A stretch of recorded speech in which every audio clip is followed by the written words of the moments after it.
I think we're ready to begin. Yes. Can we start with a word of prayer as we have been accustomed to? And I ask that we start with the Lord's Prayer.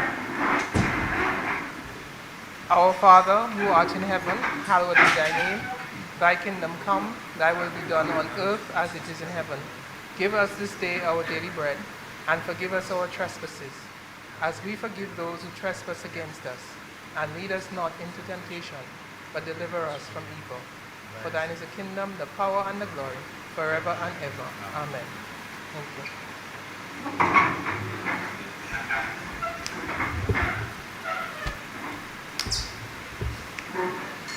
I wish to, as we begin, to acknowledge the presence of members of Cabinet, the observers from the Commonwealth, Justice Misaga, from the OAS, Ms. Meline Glean, from CARICOM, Mr. Sash Gunraj, and from the OECS, Mr. Dwight Lay, Mr.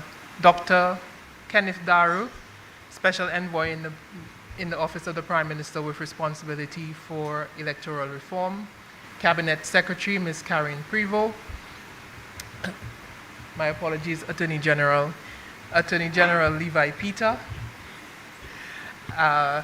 those of you joining us from the diaspora, members of the media, everyone, invited guests, good evening.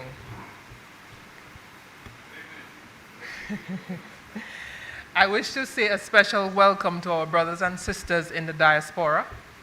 I am very pleased that you can join us virtually this evening to be part of this important conversation on modernizing the electoral process in Dominica. Over the last few days, a lot of the discussions have centered around the right of Dominican citizens living overseas to remain on the electoral register and to vote in general elections in Dominica. We hope to hear from you on this and other issues tonight. As you know, we are discussing recommendations made by Sir Dennis Byron, who was engaged by the government as an independent, well-respected jurist to examine our electoral process and make recommendations on how we can strengthen and modernize our electoral laws and systems. The conduct of his assignment was managed by the Electoral Commission. The report of Sir Dennis has been widely circulated since June, and I hope that you have had an opportunity to review it thoroughly. The government is engaging in a series of consultations with a wide range of stakeholders to get feedback on the report and also to see where there is convergence on the various matters that are addressed in the report. To date, consultations have been held with the legal fraternity, politicians and political parties. Last night we had senior public officers, professional organizations, and academia. And tonight we hear from Dominicans living in the United States and Europe. There will also be an opportunity to hear from Dominicans living in the Caribbean and other regions. Those who are not able to participate but wish their views to be considered can also send in their written comments to the Cabinet Secretary, and she will share her details for that on the chat. There are a number of issues that arise from Sir Dennis's report, and the Attorney General will later give a brief overview of it. Those issues include whether ID cards should be mandatory for voting, what happens if on the day of elections you cannot find your card, it's stolen or misplaced, will you not be able to vote? Should it be a voter ID card, a multi-purpose ID card, or should a government-issued ID suffice? Should persons be fingerprinted, or should facial recognition be the only biometrics employed? Should Dominicans living in the diaspora who were properly registered be removed from the register after 5 years of absence from Dominica? Or should it be 10 years, or 15 years, or no restriction? Should absence be defined as not having been in Dominica for 90 or 50 days during a 5-year period? Or should a single visit of a week or two stop time running? To cleanse the list, should there be a full re-registration process, or should there be a confirmation process? Should we use an electronic voting system for elections? Is this necessary for Dominica, or is it unnecessarily costly and burdensome? Has it worked properly elsewhere?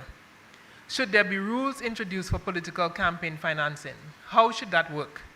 Will it disadvantage less organized parties and independent candidates? So these are just some of the issues. Hopefully the dialogue that we are having will bring us closer to an agreed position on these and other issues. I wish to also welcome this evening our observers from CARICOM, OAS, the Commonwealth Secretariat, and the OECS. I thank them for having been with us over the last few days when we've had these consultations. I wish now to invite the Attorney General to present an overview of the report, and then we will open up the floor for comments. So, Attorney General. Thank you. Thank you, Madam Chairman, or Chairperson, I think is perhaps the more appropriate terminology. Members of Cabinet, observers who are here with us, as identified by the Chairperson a moment ago, from the Organization of American States, the CARICOM, the OECS, and the Commonwealth Secretariat. Welcome. Other guests and participants here tonight, and perhaps more particularly those of you who are listening and engaged virtually. Good night. As you heard from the Chairperson a moment ago, there are a number of areas that are addressed by the report of Sir Dennis, and the purpose of this consultation is obviously to allow those who wish to make views known to do so, and indeed a number of areas, some more important to some people than others, are raised in the report. My role is to identify a few of those areas that I suggest are of importance, and to invite you to speak to those and any other issues that you wish to speak to, or indeed not to speak to any of those that I mentioned at all, if you think that that is appropriate. This presentation is simply a short overview of the report, and as you may know, if you have read the report, Sir Dennis provided his report in two phases. Phase one of the report, as Sir Dennis indicated, is focused on the cleansing of the voters list. And that report is accompanied by two pieces of draft legislation or proposed legislation, namely the Registration of Electors Act 2023 and the Registration of Electors Regulations of 2023. Largely, those drafts reflect the existing law, but there are a few areas in which Sir Dennis has made recommendations which find themselves reflected in the new draft. Phase two of the report addresses primarily access to the media, campaign financing, the Electoral Commission, and election petitions. And phase two is accompanied by four pieces of legislation, which I'll refer to a little later. Turning now to phase one. The phase one report is structurally similar to the existing act, and there are two, it makes a few recommendations for changes, and these recommendations are in relation to identification cards, in relation to residency, in relation to registration, and in relation to investigation. It also makes recommendation in relation to confirmation, and I'll deal with each of those in turn. Residency is essentially the same as now exists, but there are two elements to it. The first element, which is exactly the same as that which now exists, is that a person is required to live in a constituency for a period, minimum period of 3 months, a continuous period of 3 months, immediately preceding the point at which the person makes the application to be registered in order to be able to register to vote. So that is to say, if someone is living in a particular polling district, is not registered and wishes to be registered, and they have only lived there for 2 months, and they present themselves requesting to be registered, they ought to be turned away because they would not have satisfied the 3-month registration residency requirement. That requirement is dealt with at clause 7.1c of the new Registration of Electors Act, and it is, as I said, essentially the same as what exists today. However, there is a second element of residency, which, although it exists today, has been suggested by Sir Dennis that it be significantly changed. That second element relates to what is termed in the existing legislation, and indeed in the new draft, as absence from Dominica. So the existing provisions provides that a person who is registered, so that's a person who has already been registered, and who leaves the state, if they remain out of the state for more than 5 years, that is, they're absent from Dominica for more than 5 years, they are deemed to have been outside of the jurisdiction for a period that requires that they should be removed from the register of electors. That has caused some debate, and there are different views, but essentially what that means is that if a person were to be registered and to live abroad, and they came to Dominica on any occasion, even if it was once, during that 5-year period, that's as the law now exists, they would be entitled to continue to remain on the register and to vote. The proposal that Sir Dennis makes would significantly change that, and Sir Dennis's proposal is that if a person lives out of Dominica, a person who is registered, lives out of Dominica, and does not return to Dominica and spend a minimum of 90 days, or he suggests an alternative of 50 days in Dominica within that 5-year period, that that person should be removed from the register. I think it should be fairly obvious that 1 day or even half a day or some hours and 90 days is a vast difference. So that's the point, of course, that there will be various views on, and I suspect, since we're dealing with the diaspora, that the diaspora will have its own particular views, and maybe we'll hear from you on that. That provision that Sir Dennis is recommended is at clause 26.1 of the new Registration of Electors Act. Section 26.1, the new provision that Sir Dennis is proposing, has a knock-on effect on 3 other provisions.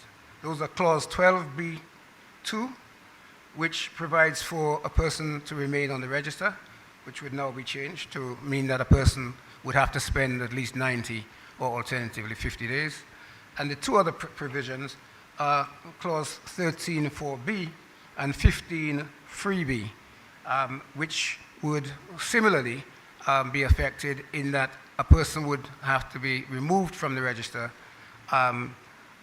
if they spent less than 90 days in Dominica during that 5-year period. So that's the first element, i.e. residency. The second element of registration is unchanged, other than that Sir Dennis proposes that 17-year-olds should be allowed to apply to have their names, well, apply for registration, but their name would not be placed on the register until they attain the age of 18 years. That would be a new change from the existing position where a person has to wait until they're 18 years of age to be registered, and indeed to apply, as it currently stands. The second recommended change is that state employees who are stationed overseas, diplomatic workers and so forth, provided they had given prior notice by way of declaration to the chief registering officer, they would be deemed to reside at the address that they would have declared to the chief registering officer. Those two changes are clauses 7.2 and 7.3 of the new proposed legislation. The third element is identification cards, and that is obviously an important issue. It's an issue which there's been much debate about over the years. The change that would be made by way of the recommendations put forward by Sir Dennis is that identification cards would now become mandatory. The use of identification cards would become mandatory and not merely something that was left to the chief registering officer to determine whether he felt it was appropriate to implement them or not. There are other matters that are associated with that, but essentially it is the mandatory requirement of the use of identification cards that is the significant change. This consultation and others may, of course, wish to consider, and it already has been considered in some of the previous consultation sessions, whether an identification card would be the only means of a person being able to vote. In other words, somebody who didn't have their identification card with them and attended at the polling booth, would they be allowed to, or should they be allowed to vote if they had some other form of identification? For example, a driver's license or a passport or some government-issued identification card or some other form of identification. And if they were to be able to use such alternative identification, would that be confined to a situation where certain criteria existed or had to be met? Those are matters that may be considered, and the identification card mandatory requirement is at clause 11 of the new provisions. The fourth element is as it relates to investigations and of the names and other circumstances in respect to information necessary to ensure that the voters list or the register is accurate. And clauses 9 and 10 of the new provisions provides greater investigatory power to the chief registering officer and electoral officials. It also enables them to have greater power to gather information. And thirdly, and perhaps of some importance, it creates a new offense, namely the offense of refusing to furnish information requested or providing false information to the chief registering officer. That is to say, if the chief registering officer or an election official seeks or requests information from a person, and that person in inappropriate circumstances refuses to furnish the information requested or provides false information, they would be liable to be found guilty of committing an offense and face the appropriate penalty as provided for in the legislation. The third element in relation to registration is the information that would now be required to be provided by public officers. Clause 27 requires that public officers, I should say specified public officers, because the draft legislation sets out a number of officers who would be required to provide information to the chief registering officer for the purposes of ensuring that the lists were accurate. Those officers would include Permanent Secretary, Ministry of Foreign Affairs, who would be required to provide certain information in respect to officers who are serving overseas. The Chief of Police would be required to provide certain information in respect to people who are traveling in and out of Dominica, let's say for immigration-related information. The Chairman of the Mental Health Review Board would be required to provide information, as it states in the draft, in respect of each person who has been certified as having a mental disorder as defined under the Mental Health Act. And the information is the name of the person, their street address, their date of birth, and their occupation. And it is noteworthy that the Mental Health Act defines mental health order as mental illness or mental deficiency. however caused or manifested. There was some discussion in the previous consultation as regards the appropriateness of that particular provision, and it may well be that we will hear some further discussion about that provision and some of the others tonight. The final element in relation to verification is the confirmation process is provided for. That's a new development entirely. We don't have that in the law as it exists. And what that would provide is that it would empower the Electoral Commission to declare a period during which the confirmation shall take place, to facilitate the confirmation of registration of persons who are overseas during the confirmation period, should that decision be taken, to ensure that adequate resources are made available to carry out the confirmation process in an efficient and timely manner, and prescribe regulations to give full effect to the provisions of the Registration of Electors Act relating to confirmation of registration of electors. Now, confirmation has some important elements that I think you would wish to be aware of if you haven't yet identified those in your own reading.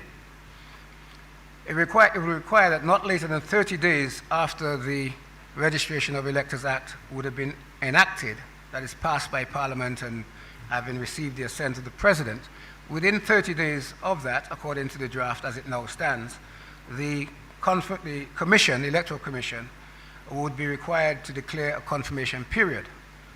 That confirmation period, according to the proposed legislation, would be required to be of no less than 6 months duration, but equally it could be extended, but for no more than a total of 9 months. That's the total period in relation to the confirmation would be or could be 9 months. So that is to say, if you are overseas now, you are on the register. Once the confirmation period was declared, if you wished to remain on the register, you would be required to confirm that desire. And the legislation provides what you'd need to do to do that in terms of really presenting yourself and certain information to the electoral officials. Now, one of the areas of debate is whether confirmation should take place entirely in Dominica, that is to say everybody should have to come to Dominica to confirm, or whether it should be both in Dominica and for those who wish to and were able to make use of it at certain locations abroad. For example, at the various countries and cities and states where Dominica has a diplomatic presence at the moment. There may be other suggestions, and that may be an area that you may wish to make comment on and suggestions this evening. The second phase of Sir Dennis's report is really focused on what he describes as institutional matters, and essentially those are access to the media, use of electronic voting systems, campaign financing, and election petitions. And phase 2 is supported by 4 pieces of legislation, as I said earlier. Those are namely the House of Assembly Elections Act 2023, House of Assembly Elections Regulations 2023, House of Assembly Election Petition Rules 2023, and the Electoral Commission Bill 2023. For the purpose of the discussion at this point in time, access to the media is at Part 3 of the House of Assembly Elections Act. Use of electronic voting system is at Part 4. Campaign financing is addressed at Part 5. Election petitions at Part 7. And access to the media, as the name suggests, would be a provision and a new development in our electoral landscape, which would provide that every political party and independent candidate would be required to be provided with access to state-owned media during the campaign period.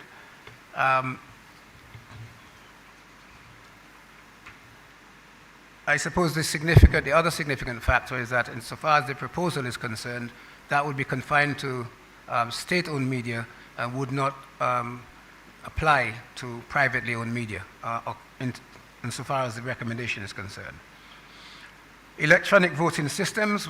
So Dennis proposes that electronic voting systems should be introduced, or voting should be conducted by way of electronic voting systems at an appropriate point. I think, as I understand his report, he is of the view that at the moment we do not have in place a system which is up and running and tested, and that what he suggests is that that's an aspiration that we should move to as quickly as possible.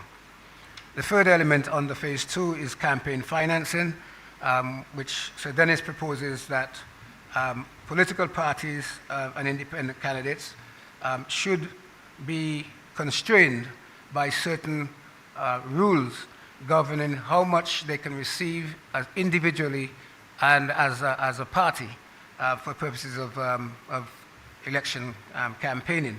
And those provisions are set out. It also requires that the parties and the candidates would be required to keep financial records and to produce those records when required, and indeed to provide reports on an annual basis. Those are audited reports. And the Electoral Commission would be given the power to publish those reports if it so chooses.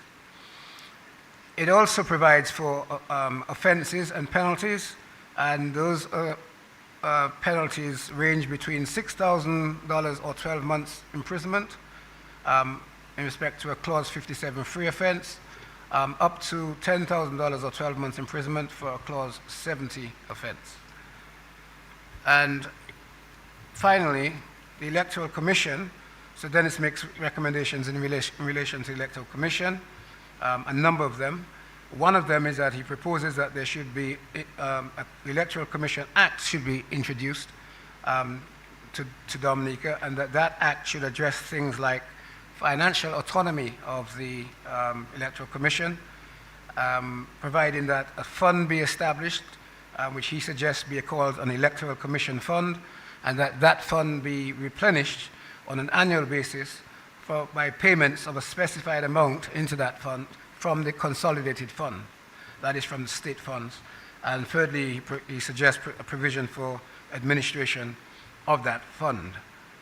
He also suggests that the Commission should have a greater level of autonomy in relation to the appointment of staff, and he also proposes that members of the Commission, members of committees that are supporting the Commission, the Chief Elections Officer, and any employee of the Commission should be required to disclose any private interest that he or she may have in a matter that is being considered by the Commission.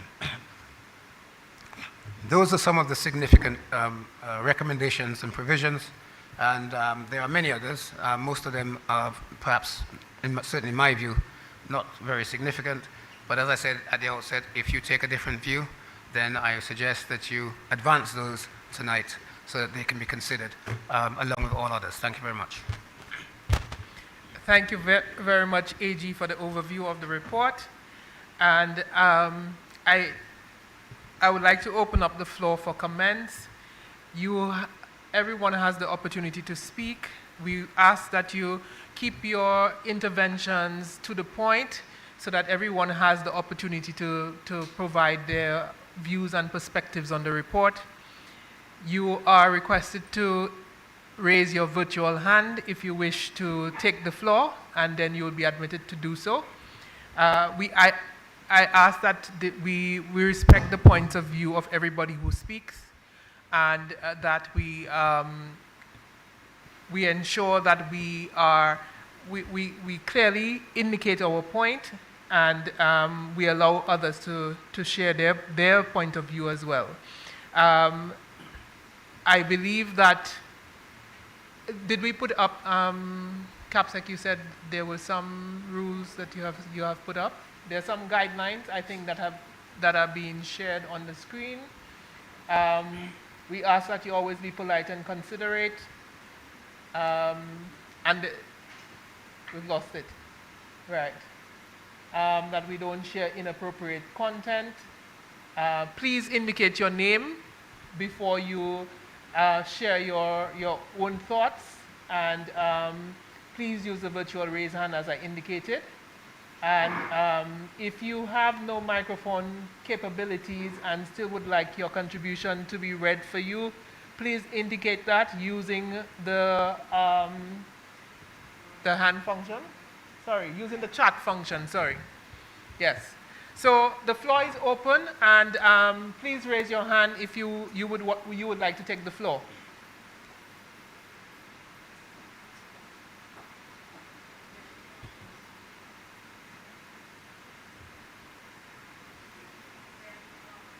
Sorry?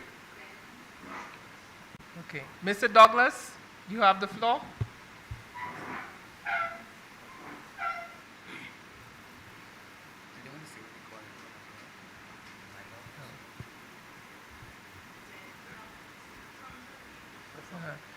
Debbie Douglas. Okay, my name You is have the Debbie floor. Douglas. I live in Canada. I have dual citizenship with Canada and Dominica.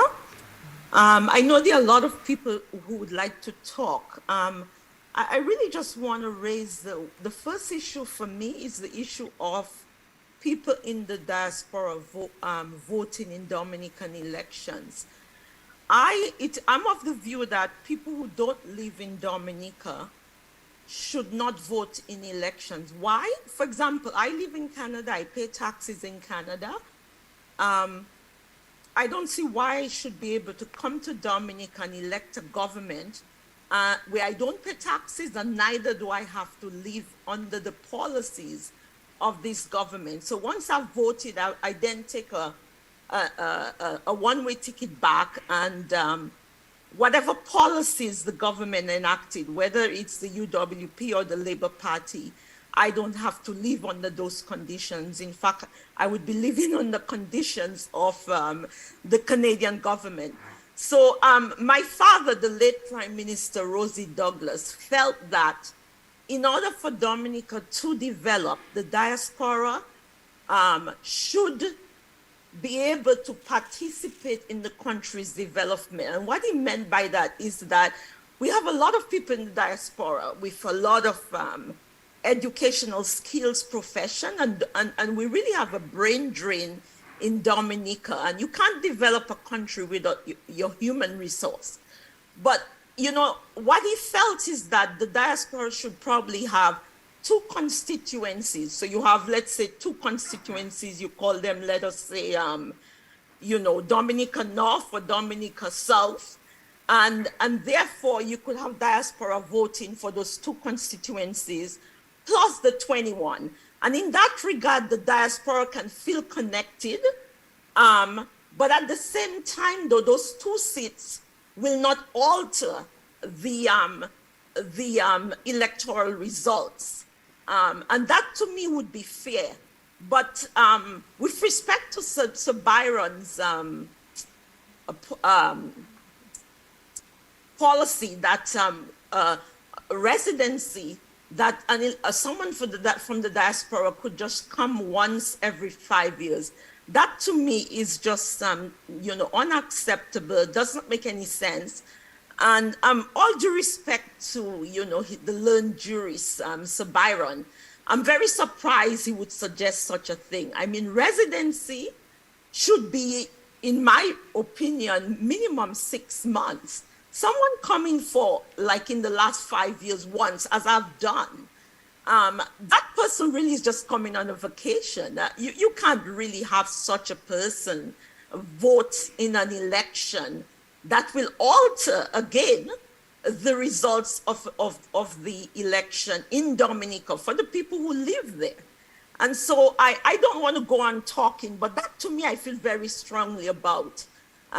We've had over the years, people from the diaspora coming to just to vote and leaving in 2-3 days. That is unfair to people who live in Dominica, who have to live under the policy of the government that's elected, whether it's the Labour Party or the UWP. I'm non-partisan as far as this goes. So there are other things I would like to talk about, but because I know there are a lot of people who want to give their point of view, I am going to give the floor to the other Dominicans in the diaspora so they can express their views. Thank you very much for allowing me to give my 2 cents. Thank you very much for your contribution, Ms. Douglas. We would like to give the floor to Mr. Darren Sylvester.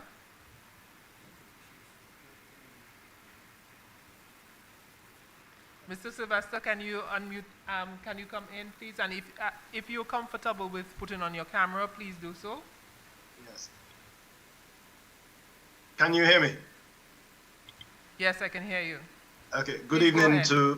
Good evening to everyone. I'm from London, England. Darren Sylvester. Good evening. I have a couple of questions regarding phase 1 of Sir Dennis Byron's report, which is clause 13 of his proposed registration of electors bill states that the existing list shall be adopted as the first register of electors. And my reading of clause 51.1 states that the confirmation period will not exceed 9 months. But to my mind, surely a re-registration process is easier, as the Chief Registration Officer will only be adding new registrations under that process, as opposed to a confirmation whereby they will be confirming registrations and deleting registrations. So I just wanted to put that there because the PM said yesterday he would like this process tied up as quickly as possible. And it seems to me that the re-registration process is much quicker than the confirmation process. My second point is that clause 57 of the Registration of Electors Bill seeks to repeal the existing Register of Electors Act, which is in chapter 2.03. Again, it's not clear to me why new legislation would have the hangover of an old voters list. And to my mind, it is surely better to have those eligible to vote to re-register using the Form 2, which is found in the Register of Electors Regulations 2003, as drafted by Sir Dennis Byron.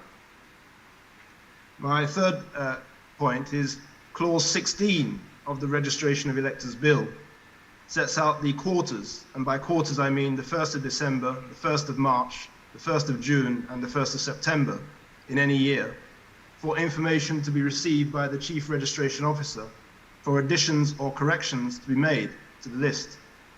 So my question is, why is real-time information not used via technology, especially when clause 33 of the Registration of Electors Bill refers to a technology-enabled voter registration system?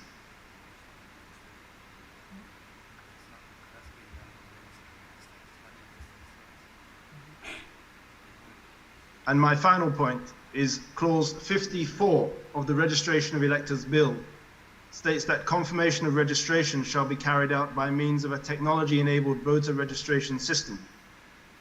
And my question is, why does clause 52 of the same bill suggest that enrollment centres in overseas locations could facilitate the confirmation of registration of persons who may live overseas? I hope those points may generate some discussion and ventilation of ideas. Thank you. Thank you very much for your contribution, Mr. Sylvester. I just wanted to, well, I'm not going to respond to all of the points now. Your points are being captured for consideration. Just to speak very briefly on the question of re-registration and confirmation, they do have different effects. So, for example, in relation to re-registration, you would be starting from scratch with an entirely new list. If you choose confirmation as opposed to re-registration, then with confirmation you're working from the list that already exists, and then everybody is required to indicate that they are qualified to continue to be on the register. If you choose re-registration, then everybody must register anew. So it means, for example, that persons who are currently on the register now and are properly on the register and eligible to vote, and they live in the diaspora, if you move towards re-registration, those persons would not be able to qualify to be on the register because they're required to reside in a constituency for a period of at least 3 months. So you would, in effect, be disenfranchising quite a large number of Dominicans who live in the diaspora if you choose to do a full re-registration process as opposed to a confirmation process. So as I indicated, your other points are noted as well. I just thought that I would just give you an explanation as to the different effects of re-registration versus confirmation. I would like to give the floor now to Ms. Shirley Samuel. Ms. Shirley Samuel, you have the floor. Please indicate where you're calling from, and if you feel comfortable with having your camera on, please put it on. Go ahead, please. Okay, good night, everybody. Can you hear me? Yes, we can hear you very clearly. Good night, ma'am. Good night. I'm driving, so it's a bit difficult for me. I call from the US. My name is Shirley Samuel, and I'm calling from the US. Okay, great. Go ahead. Since I do not have the copy of Sir Byron's report, I cannot make reference any of what he spoke about. But listening to the discussions, because I've been listening to the discussions for the past few days, I do not believe that anyone who is registered, duly registered on the voters list, should be removed from that voters list. I disagree. We are all Dominicans, and we should all remain on the voters list. If there are persons in the diaspora who have died or whatever, the families should inform the Electoral office. Dominica, the electoral office, to inform them and tell them, let them know so that their names can be removed from that list. But I do not agree that our names should be removed from the voters list. That's number one. Number two, all parties or persons who want to run for elections should raise their own funds. Our country is too small for us to take money from the government, from the treasury, to give people to run election. I disagree to this thing completely. In America, I listen to everything that is happening in Dominica. And sometimes it hurts to hear the kind of negative things that are being said by politicians about our island. It really hurts. If you are trying to destroy the island, say so many bad things about the island, why should the island take its money? People working hard so that our treasury can get money. Why should we take that money instead of developing the island? We could take it and give it to you to go and run politics. Everyone should raise their own funds to do their campaign. That is my idea. When Douglas was opposition in government, he went all about trying to get assistance for Dominica. I have not seen that from the opposition parties. After Hurricane Maria, I did not see what they do. What did they do to assist? They do not assist, they do not help, they do not do anything. Why should the country take its money and give to them to go and run politics? This is just absolute nonsense. I disagree to that. Everyone who wants to go into politics should raise their own funds, number one. Number two, they should be educated. They should be educated. There are too many people going for elections, and it's when you listen to them, oh my God, it's a real shame. So they should have some sort of education in order to go into politics. This is my contribution, and it would really pain me to see that I live in the US. I take part in everything that is happening in Dominica. I know everything that is happening. I send money, send everything down, and then my name have to be removed from the list of the registers list. It's not fair. It's just not fair to me at all. Not fair, and I disagree to this. This is my contribution. Thank you very much for listening to me. Thank you very much, Ms. Samuel. And just to tell you that the report is available on the government website, dominica.gov.dm. So if you want to see the full report, you can go to the government website and you can get a copy of it. And if you have further comments, then you can send your comments to the Cabinet Secretary. I believe that the address for doing that is in the chat, or it will be put into the chat. Thank you very much, ma'am. Can we please have Ruthin, if you choose, you can put your camera on, but please, you have the floor. Share your contribution. Are you there? Unmute your mic.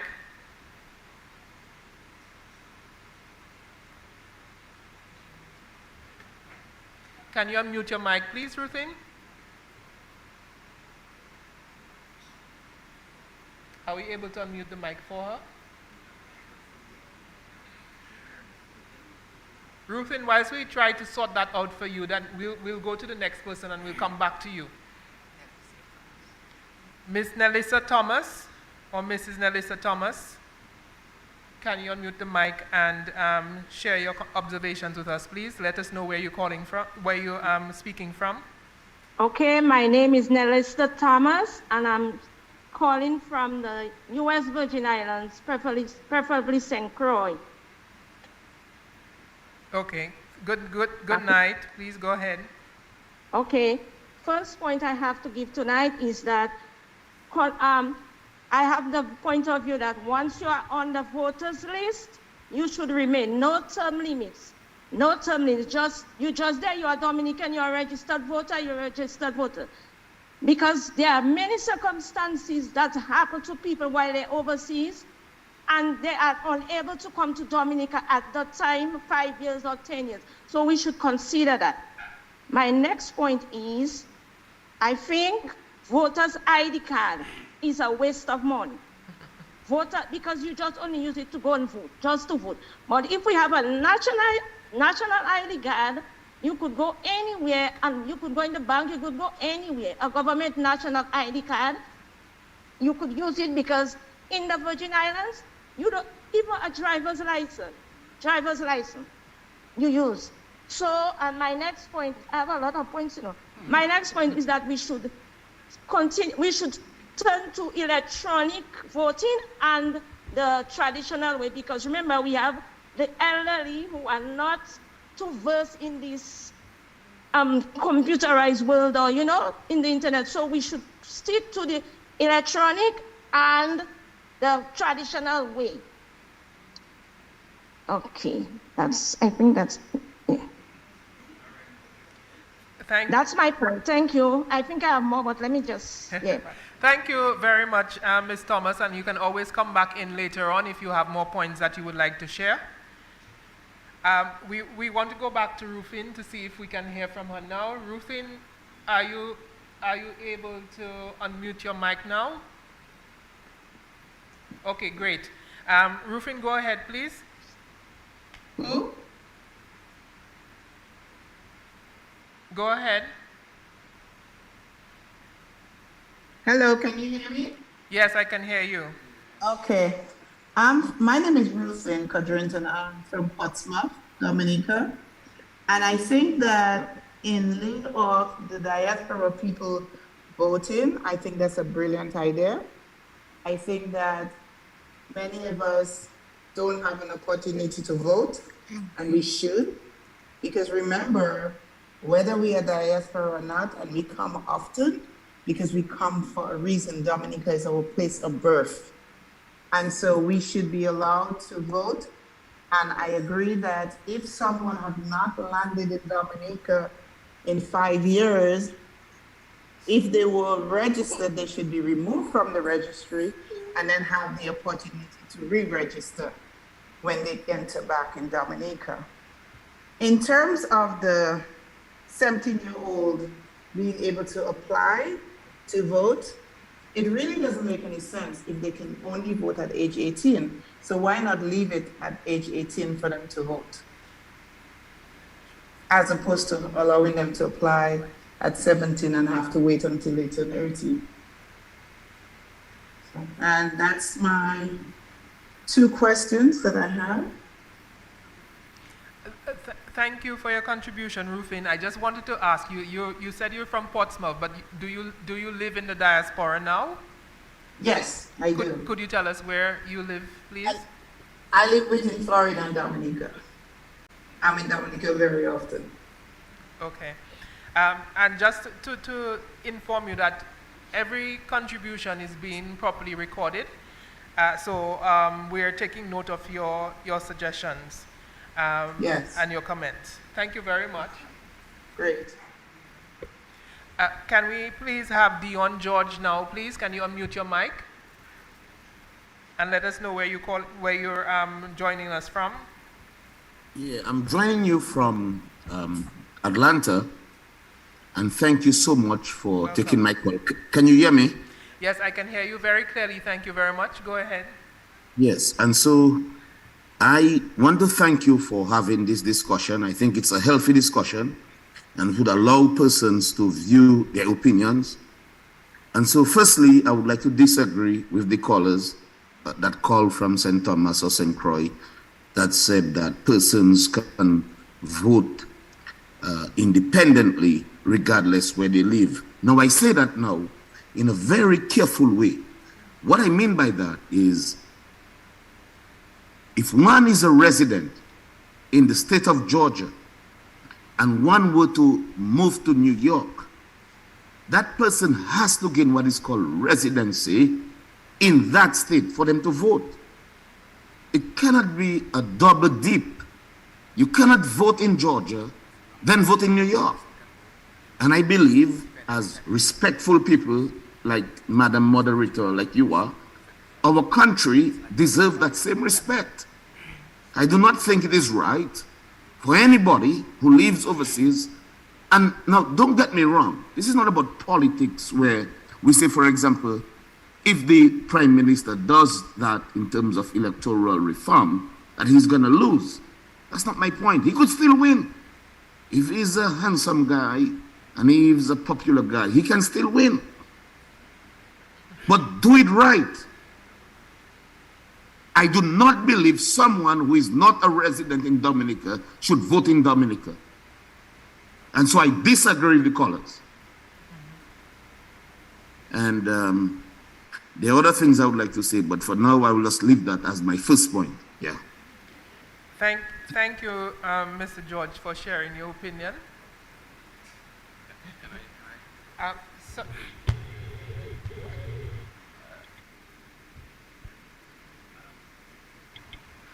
Just to say that it seems to me, if I understood the point, is Mr. George still on the line? But all right, if I understood the point, Mr. George was making a comparison between voting in one state in America and another state in America. That is totally different than the situation that we have here. Because am I muted? Because it seems to be I'm muted now. The person who moves from Florida to California or any other state would be entitled to vote in federal elections. What we're talking about here is a person being able to vote in Dominica. So the example that you're giving seems to me more akin to someone who voted in the constituency of Portsmouth and also went and tried to vote in the constituency of Wesley.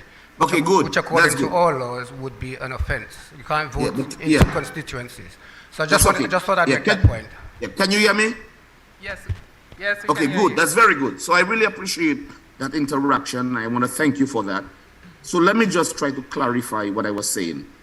I was not speaking about this sort of one state to the other state. I just used that as an example. So let me be more local and more practical. My point is this: residency. And what I mean by that is, if the law says that if someone, and this is for all, and don't get me wrong, this is for all political parties. If the law says that if you are outside of Dominica for more than 5 years, and say, for example, you were to come back to Dominica and spend 2 months, that's not, come on now. You're not a resident of Dominica. You live in somewhere, you sleep in somewhere. And so what I would say is that one needs to establish some sense of residency, and whether it's the Labour Party or the UWP or any party, that we need to have what is called, that someone needs to have a place of domicile, that you live there, you belong there, you work there, and that's it. So let's say, for example, let's just give an example for hypothetical, but it's not just hypothetical, I really mean for really consideration. Let's say 6 months, or let's say 3 months. But you cannot come for 2 days after leaving the country for 5 years and say you can vote. That's my point. Okay, your point is well noted, sir. Thank you. Thank you. All right. Justina, can you unmute your mic and share your contribution?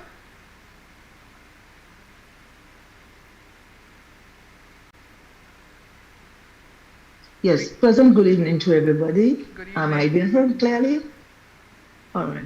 I want to say I think this discussion is very, very, very beneficial to those of us who are not locally in Dominica at this point.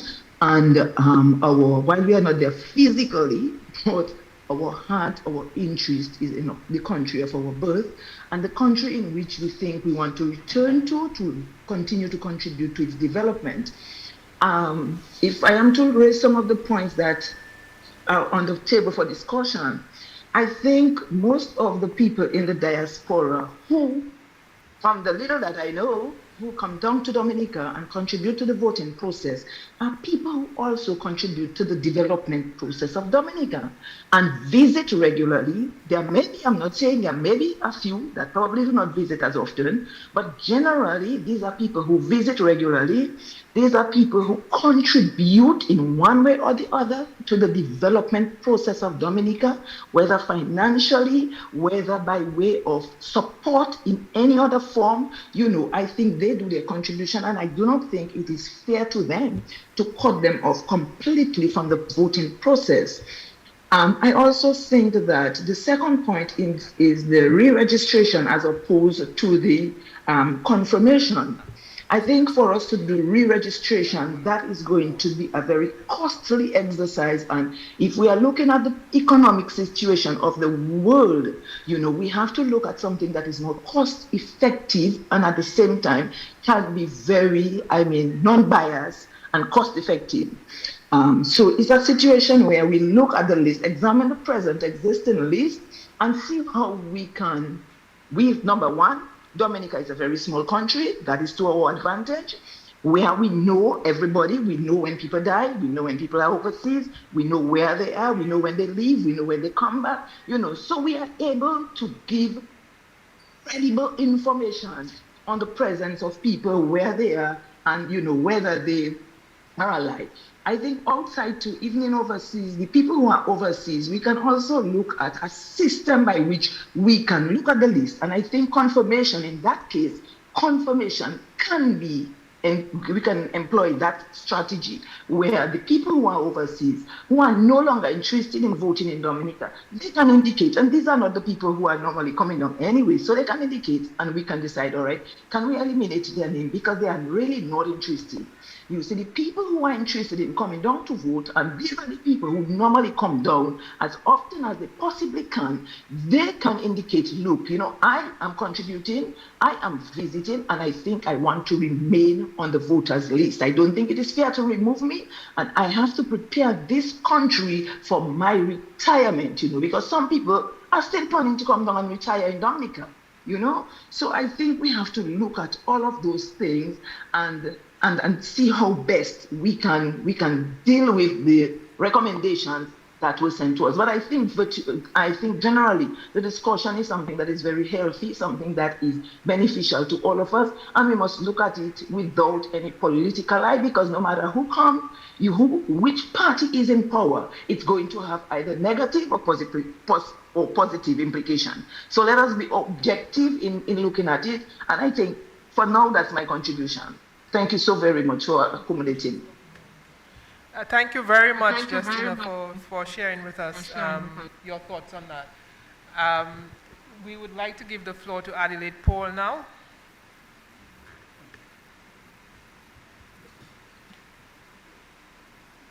Adelaide Paul? Can you hear me? Yes, I can hear you. Where are you joining us from? I'm joining you from New York. By the way, I don't think there is anything for camera, so I think camera is off tonight. Hence the reason nobody is on camera. I will ask for them to check that, but I think the feature is there. You should be able to put on your camera. No, I didn't say, but anyway, it's okay. I'll just continue. I'm Adelaide Paul, and I live in New York, originally from the town of Portsmouth. And tonight my contribution is really, I'd like to focus on a word that I heard so frequently mentioned during these consultations, which is disenfranchisement. And I know that the senior counsel, Astafan, mentioned it quite a bit, and also Mr. Vince Henderson. One second, join us panelists. Okay.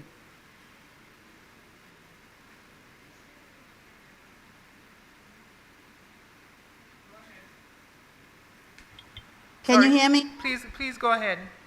Okay, okay, all right, hang on. Yeah, so I think they changed the setting, but that's okay. So yeah, I'm going back to the word disenfranchisement. And, at the start of this whole process with Sir Dennis Byron, I recall that the very first thing that was put out was a survey.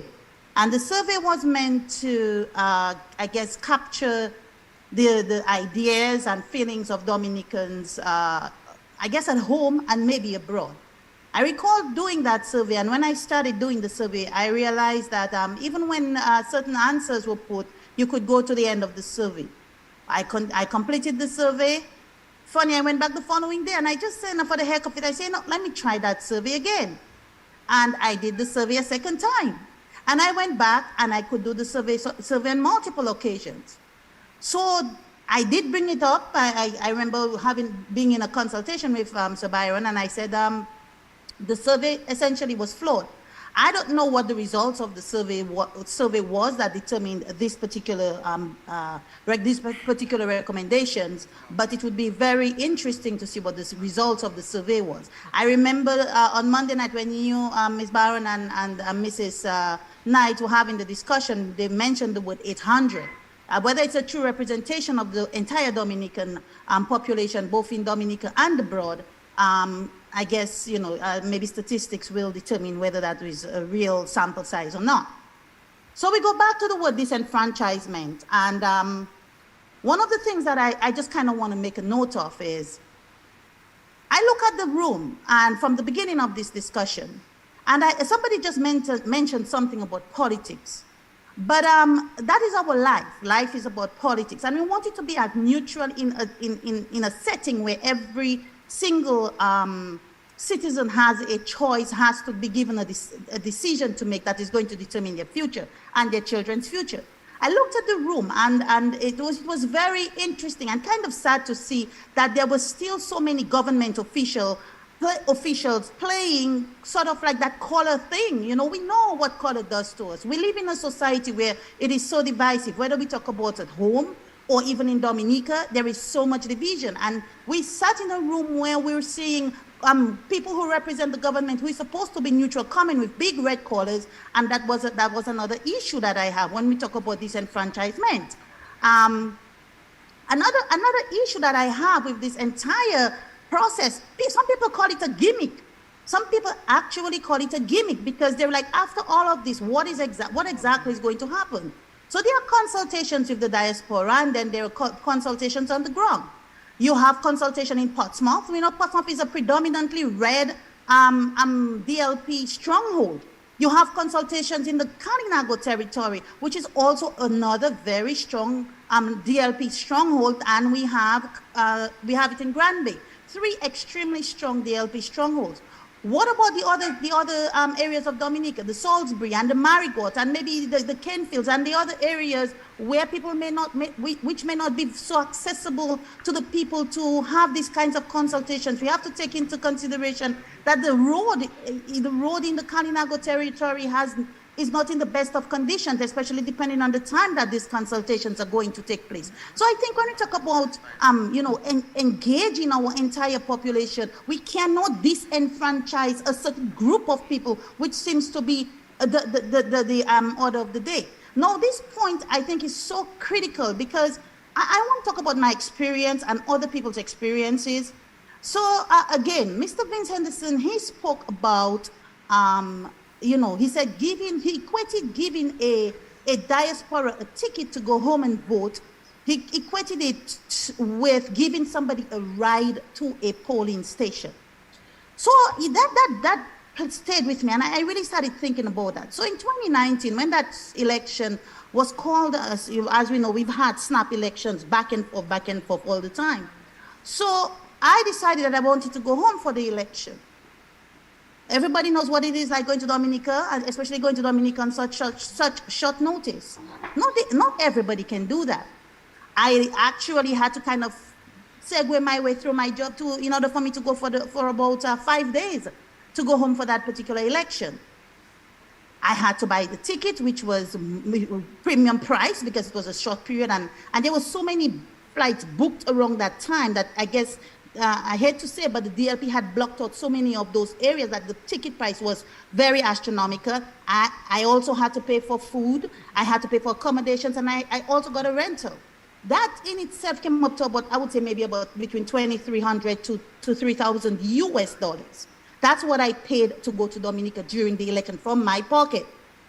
All right?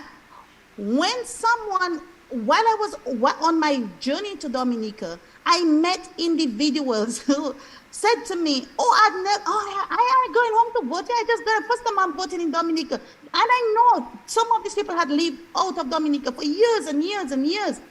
For years and years.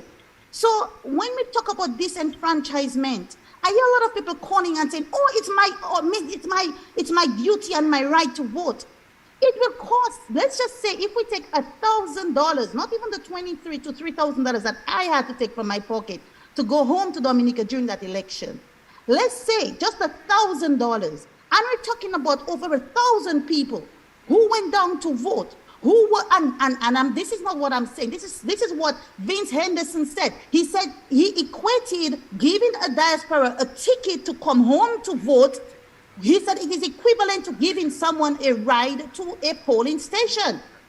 And so that $1,000 that I am just estimating that for 1,000 people, that's $1 million US. This is 2.6, almost 3 million Eastern Caribbean dollars. Plus, we had people coming from further distances. There are people from the town that I'm from who came from places like England and Germany to come home and vote and were given tickets.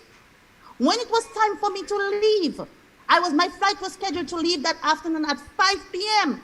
I left the airport. The flight took off almost about 11 So, Ms. Paul, are you saying that persons in the diaspora should not be allowed to vote? Or I'm trying to understand the point you're making so that we can take a proper note of it in relation to the recommendations that have been made by Sir Dennis. Yes, I'm going to get to it. And I go back to the disenfranchisement aspect of it. Mm-hmm. So, I am certain that there are many people in the diaspora who would like to go home and vote. But many people go home to vote because they're given free tickets to go home to vote. If we all, from our own pockets, were to take those monies to go home to vote, I guarantee you that not a quarter of the people who go home would go home to vote. So who is being disenfranchised? Is it a particular group of people who have to take out monies from their pocket to go home to vote? Or the people who are given those tickets, and that's So, Ms. Paul, do you have a recommendation? Absolutely. My recommendation is people who have lived out of Dominica for the last 5 years, they're not even so much. They don't really know what is really going on in the country per se. There are people who have been out of Dominica for 15 years and are given tickets to vote. I think that, okay, you live in the country, you go home regularly, you contribute to the country, you have a certain form of residence in Dominica, then you go home to vote. That should be the rule that we follow. That is what we should, as citizens, if we don't want to disenfranchise people, this is what we should do. Also, if the whole idea of going to the diaspora to register another group of people, here we go again. If you go to the diaspora to register a group of people in certain areas, what is going to happen to the other people in those areas who cannot come to those locations to be registered?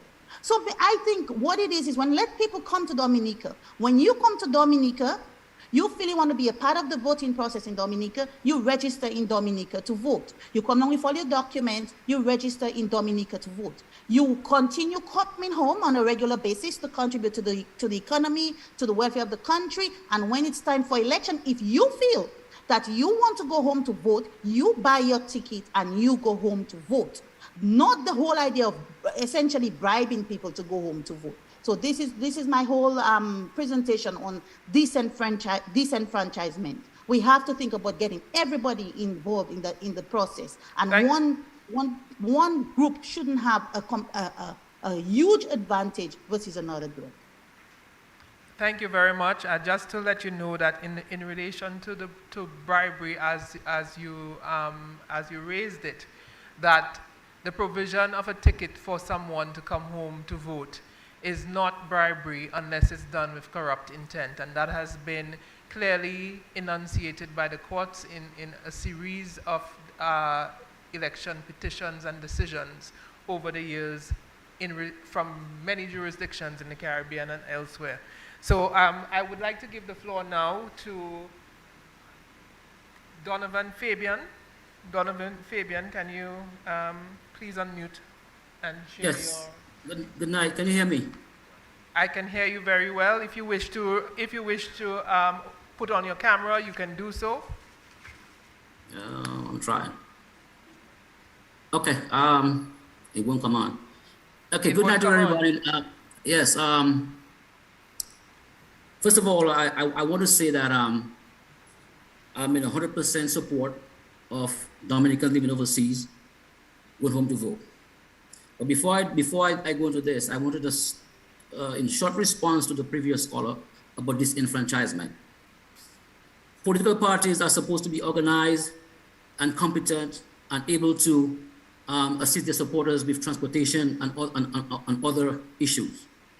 So if one party is able to do it and the other cannot do it, that's not disenfranchisement.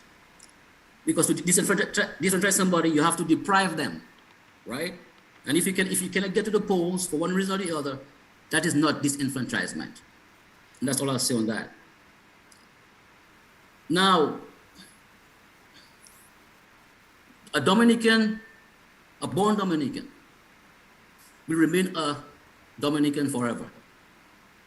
And there's no expiry date on that time. And with that birth, it comes with rights. And when a Dominican leaves to go overseas, his or her rights does not end. And Dominicans who live overseas are no less Dominicans than those living in Dominica. So the same rights that every Dominica who live in Dominica has, a Dominican living overseas has the same rights. The issue of paying income tax, is one of the most asinine things I ever heard. Because there are many Dominicans in Dominica who do not pay income tax, especially after the government raised the tax threshold from $12,000 to $30,000. So where this tax requirement come from, I just do not know.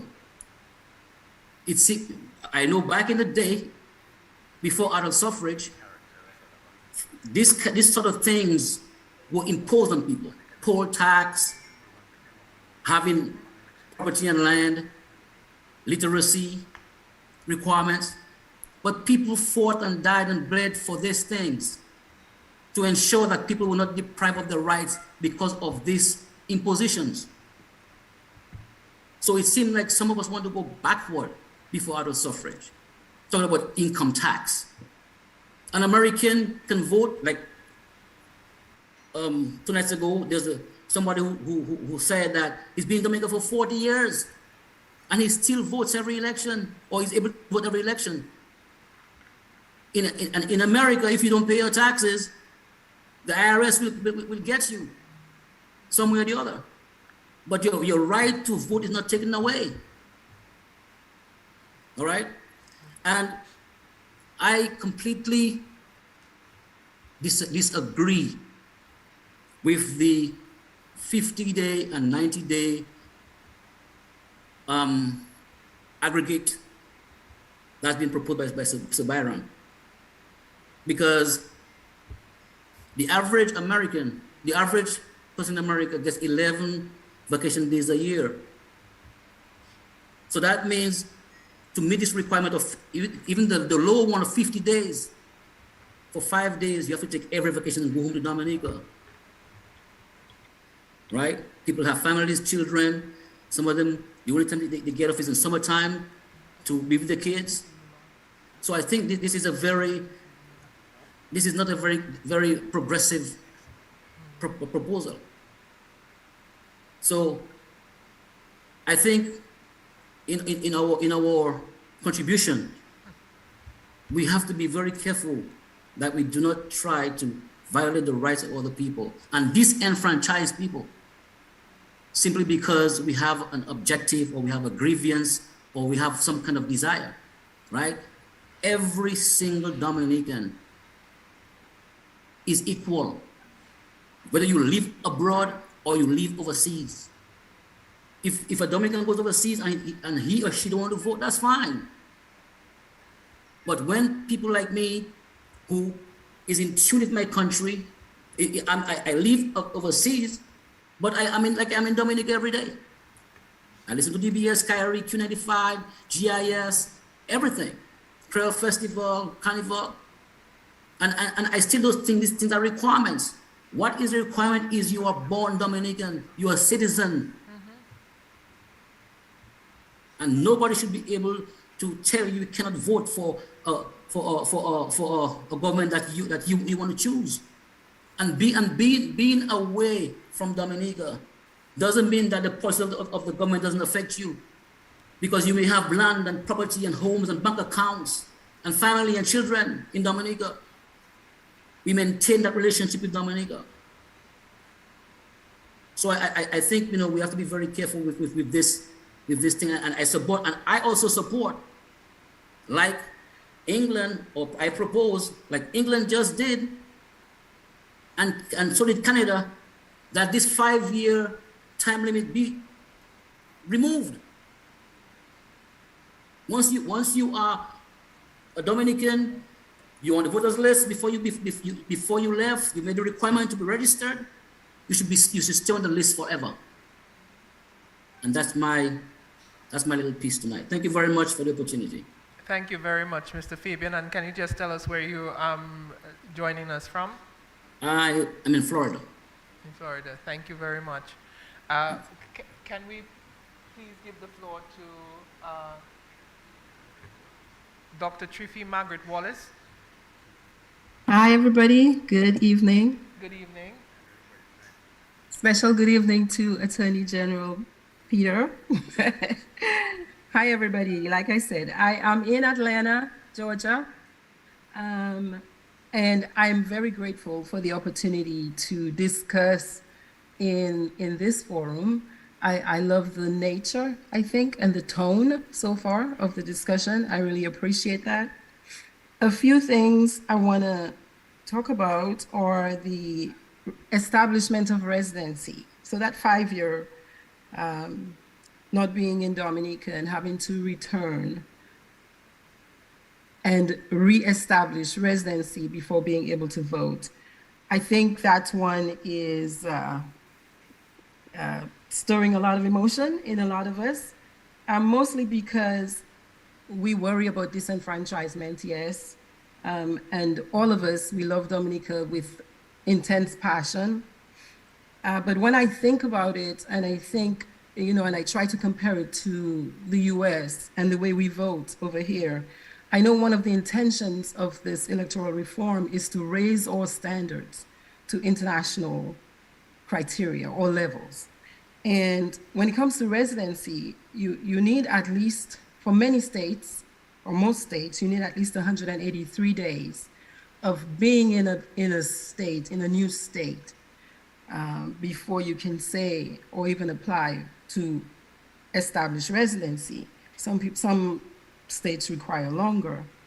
So I am not averse. I don't think it's a bad idea to have us, even if we are not losing our rights to vote, to reestablish residency. And 90 days actually seems to be on the lower end when you're comparing it to the length of time you need to be in a different place to say, well, yes, I'm a resident here now. Because I don't lose my right as a Dominican to vote, but I do change my residency status. And that is the only way I think it makes sense to me, because initially the idea of not being able to vote anytime I step foot on Dominica was very painful for me to consider. But when I look at it from that perspective, it makes more sense. The other thing I wanted to ask was, there was something about disclosure of interest for people on the Electoral Commission, and I wondered how that would be determined. Is there a process, and who would determine that, and how would you determine that the people on the commission have no conflicts of interest? Yeah, that one, I'm not sure if there's a process in place, if there's a process that's being planned to be put in place to assess that. And finally, the voter ID. I think everywhere else where people vote, they show an ID, and it's an official ID. And however we come up with that, or whatever we decide, I don't think I have a problem with whatever we decide as far as ID, but I think that's necessary. I wondered about the passport as an option, because that might allow a quick way to reference, say, somebody from the diaspora, that would tell whomever is reviewing the documentation when you were last in Dominica. But then again, on the other hand, I worry about lots of other Dominicans who do not have a passport. Is that something we would be requiring everybody at 18 to get? Is that a bad idea or not? But yes, these are my 3 points. And in general, I'm very much appreciating the tone of this discussion tonight. So thank you all for the opportunity. Sorry, Dr. Wallace, you asked a question about the disclosure provisions. Could you just repeat that question again, please? Yes, so if I understand it well, there was AG Peter mentioned, he read through one of the items, and the title was Disclosure of Interest for Electoral Commission Members on Certain Matters. And I was wondering, well, how would you determine the members of the commission, their level of interest or not?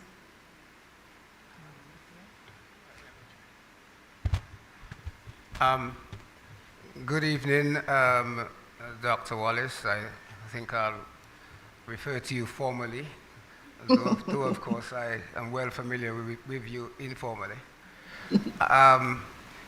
The question that you're asking, I think, is really part of what this whole consultation is about. Remember, this is a draft which has been proposed by Sir Dennis.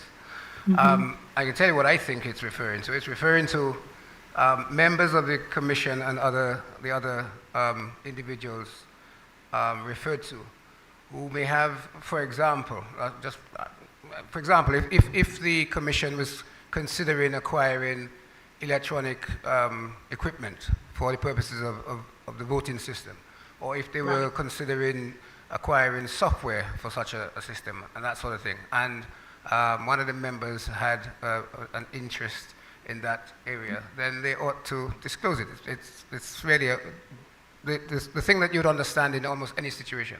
It doesn't define it, it says a private interest. So I would imagine that part of the rulemaking provision that would be provided for if the proposal of Sir Dennis was to take effect, that the rules that would be set out would elaborate on what a type of situation would constitute a private interest. But that really is, it doesn't define it, it talks about private interest. So if you can imagine the sort of thing that you might feel that somebody should disclose if they were in that situation. I think that's the best I can do. Okay, and one would also have to consider what the penalties might be if somebody refused to, or they lied, right? There is a penalty. It says the person who contravenes that subsection commits an offense and shall be liable on summary conviction to a fine not exceeding $6,000. Okay, okay. All right. Thank you so much for your contribution. Can we have Mr. Zed?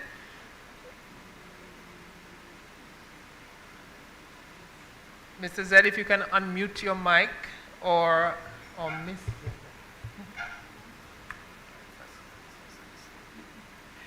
Sorry, Zed? Are you there? Can you unmute your mic, please, and share your contribution?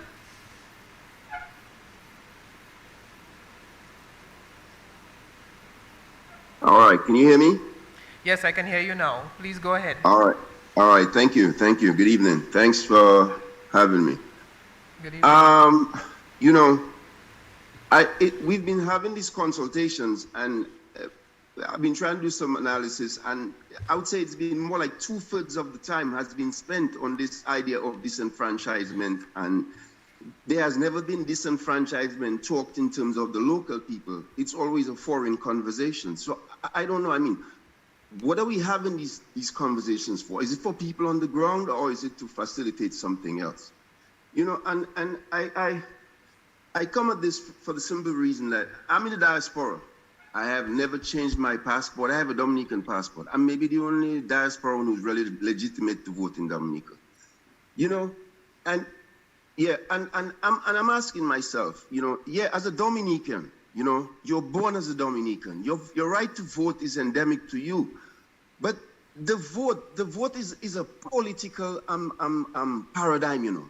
It's a political property, you know, which means you carry the vote with you. Your vote is not something that stays inside your heart.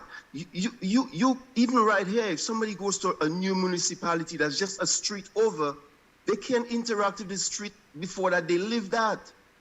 So when you take your vote and you move to a different municipality, you have to do registrations for you to vote in new municipality. You have to provide residence.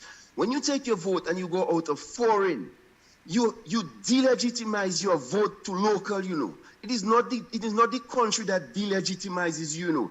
Your choice to forego the political presence of what is in you for something else has nullified your political process.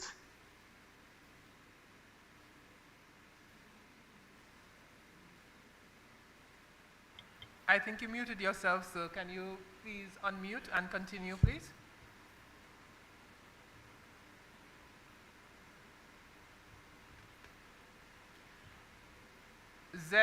Mr. Zed, you are muted. Can you unmute yourself and continue your contribution, please?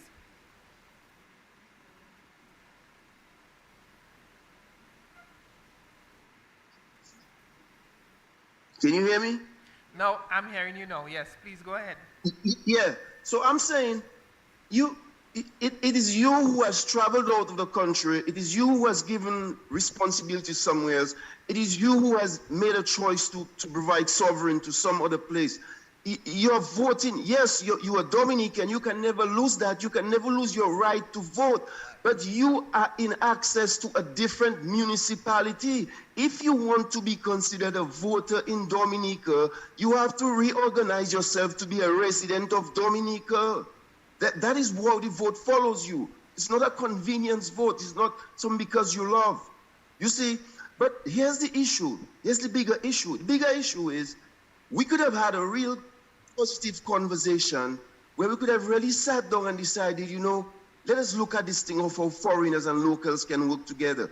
And if we looked at it objectively, instead of this extreme that Anthony Estefan always has us looking at things, that if we look at it objectively, we'll realize to have an open vote to Dominicans in the diaspora is a disadvantageous vote to Dominicans at home because of the volume realities, especially futuristically. So let us find something, as Yuzi said, let us wait, let us give a weighted solution. Let us organize that the diaspora can vote in some weighted manner and Dominicans at vote can vote in a higher weighting because they are the ones that the government ultimately affects. So let us have the real kind of conversation on the disenfranchisement that we can really solve it and it can be fair. But the conversations are taking place in a mannerism that lacks fairness. There is a justice environment, but there is no just to this process. And that worries me. That worries me. Thank you.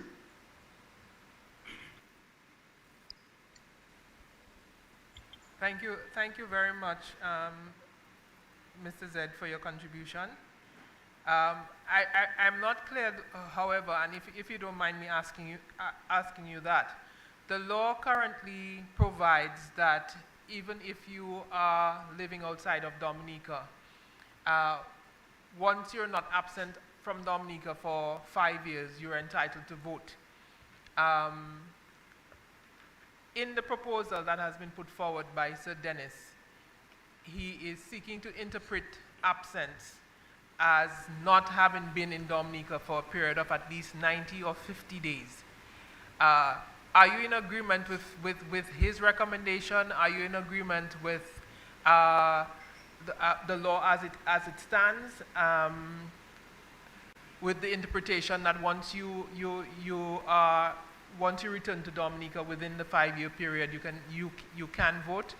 Are you saying that persons in the diaspora should not be allowed to vote? Are you in favor of a 5 or 10-year absence? I just wanted to be clear on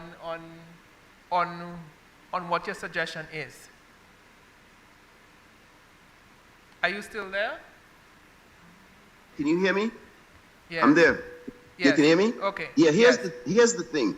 Here's the thing. I'm saying if we are serious about development that involves our foreign diasporan contingent and our local contingent, our laws, our plans for the future, from election on down, in all our areas, should be geared towards how we can collectively coagulate these two properties. That should be our overriding in presiding these new laws. So what we should be working on, like I said, is not an issue of residency or non-residency anymore. It should be an issue of what is a fair process of protocol that we can involve both those in foreign and local in a manner that is just to the reality of the ground. That is the kind of law we should be talking about, a law for the future, that solves the problem, not this uselessness of trying to come down and whether you're resident. No, let us put a law that is just. It is unjust, the current law is. That's why it's creating a problem. It's unjust. It's unjust. Okay, thank you, sir. I see a request from Irvin Andre. You have the floor.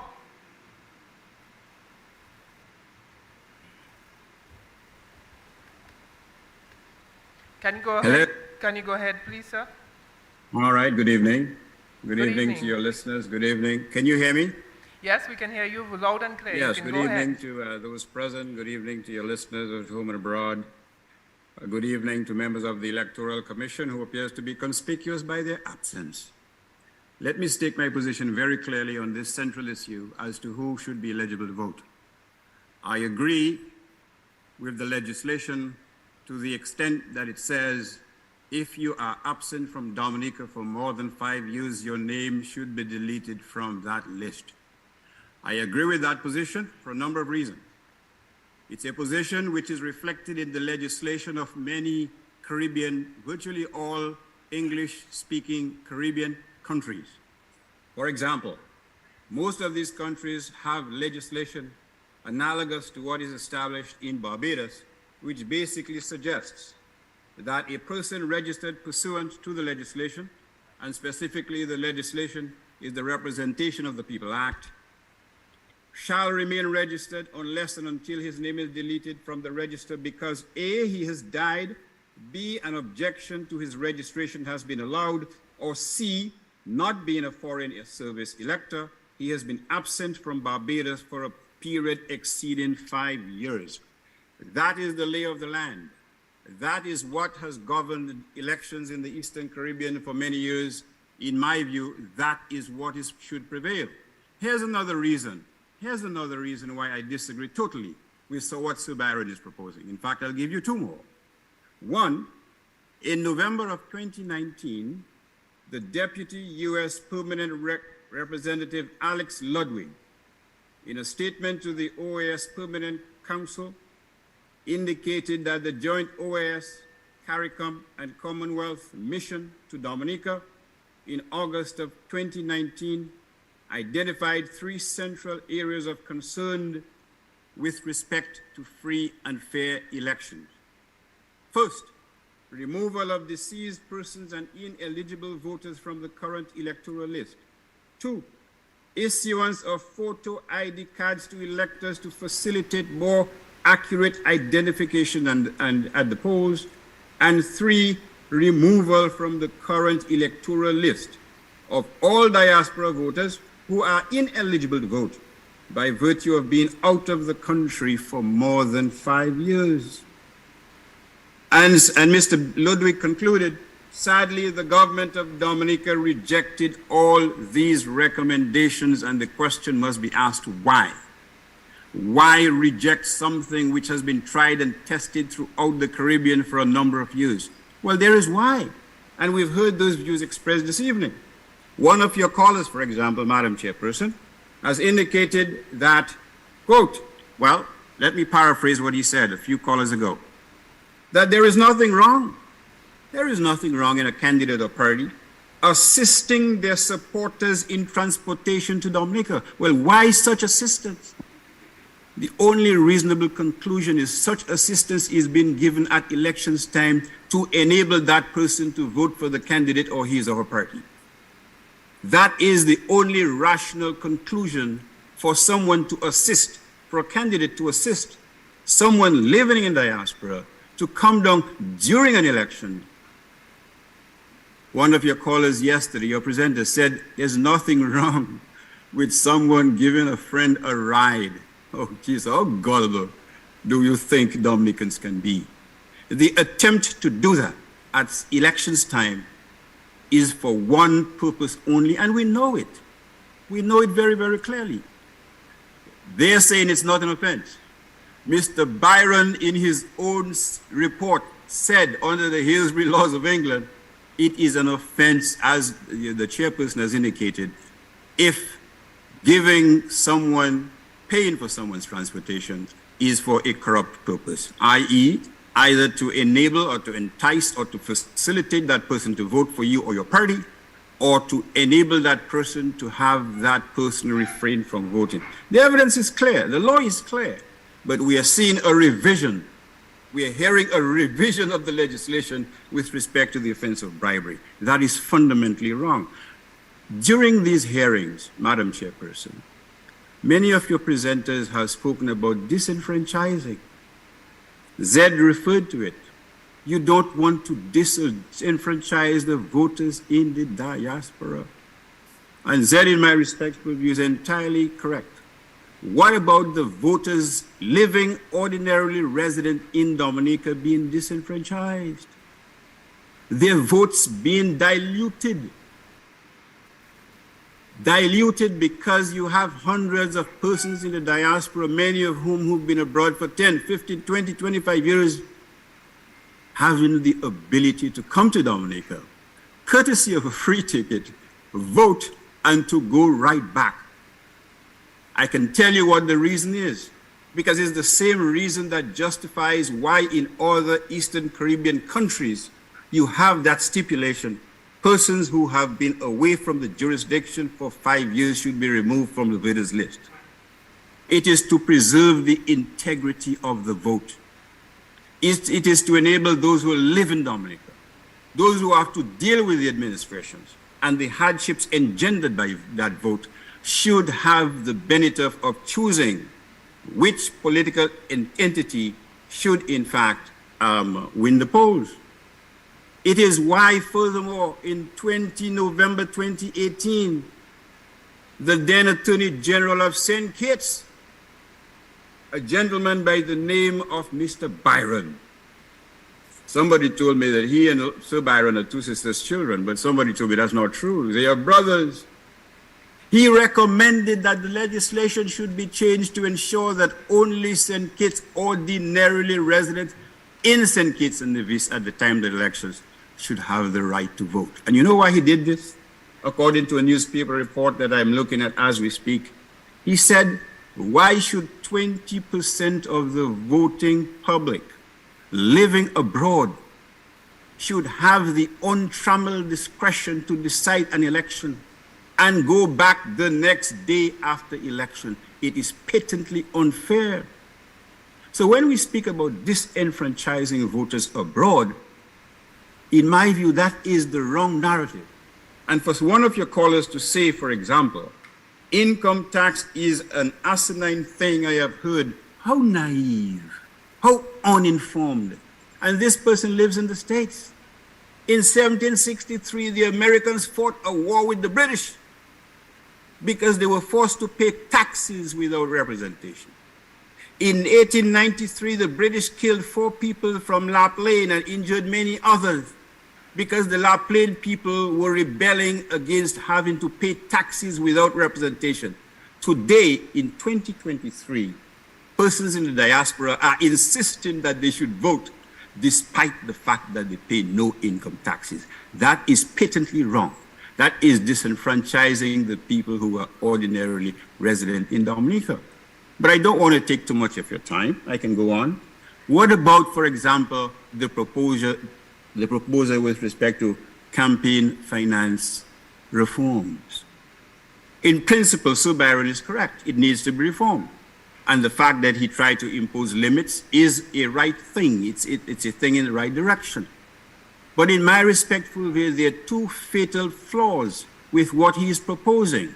The first, his limit only applies to the reporting period, as I understand it. And he defined reporting period as that period which commences with the public announcement of the elections and on or about 6 months following the elections. And he proposed a limit of $5 million, which, to be fair, he said, quite frankly, could be adjusted in any way by the Commission and ultimately by Parliament. But therein lies the problem. Therein lies the problem. If the Commission can adjust it upwards, then clearly who commands the majority in the Electoral Commission have the ultimate say in deciding what is that limit. Your guess is as good as mine or as bad as mine. I leave it to you to answer that question. And secondly, if what Sir Byron is proposing does not apply to the reporting period or the period before the reporting period, then it stands to follow that any political entity can spend as much as they want in that pre-reporting period, which is exactly what happened in Dominica in that last election on about December of 2022. 2 days after that election was announced, make it 3 days for sake of argument, the whole place was decorated with elections paraphernalia. Bands had been contracted. Buses had been contracted to move supporters all over the place. The only reasonable or rational inference to be drawn from that evidence is that an inordinate amount of money had been spent before the reporting period. How fair is that? As Mr. Gilder Richards said a day or 2 ago, it is patently unfair for the Prime Minister to have the election date in his pocket, spending all that money on election paraphernalia, and then catching the opposition, as was said at the time, with their pants down. The purpose of elections are to be fair to everyone and to enable each and every person to be able to exercise a choice with respect to who they want to represent. and to know that, quite frankly, their voice should be on equal footing as any other voice or voices. There are other problems I have with Sue Byron's report, because in my view, it simply does not meet the test set by the OAS. It does not meet the test of fairness.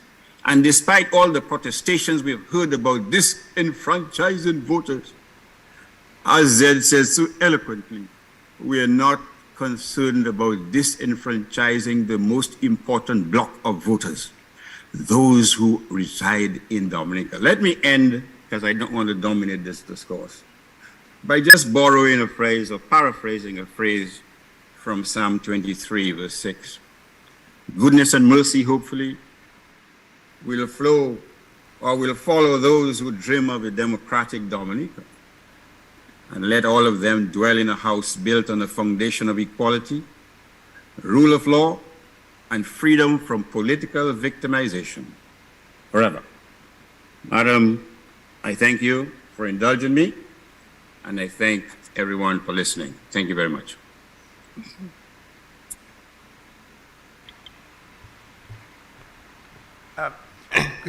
Good evening, Mr. Andre.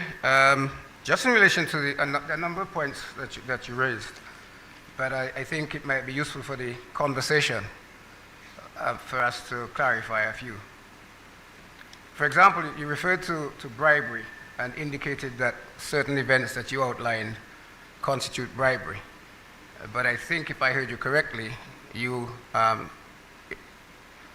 articulated that corrupt intent was required or is required for the offense of bribery. Did I hear you correctly?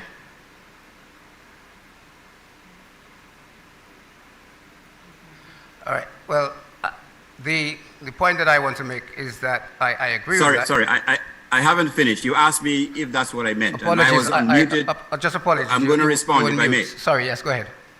What I'm saying, and I don't think that there's any dispute about this, if you pay for someone to come to Dominica, you provide transportation to them for the express or implied purpose of having that person vote for you or your party, that constitutes in law correct intent, and that constitutes the offense of bribery as defined by Halsbury's laws of England. If you take a different perspective, then you are welcome to do so. I take a different perspective because that's not what Halsbury's laws says. Halsbury's laws says that a corrupt intent is required. It doesn't say that if it also effectively is. In fact, we don't need to go to Halsbury's.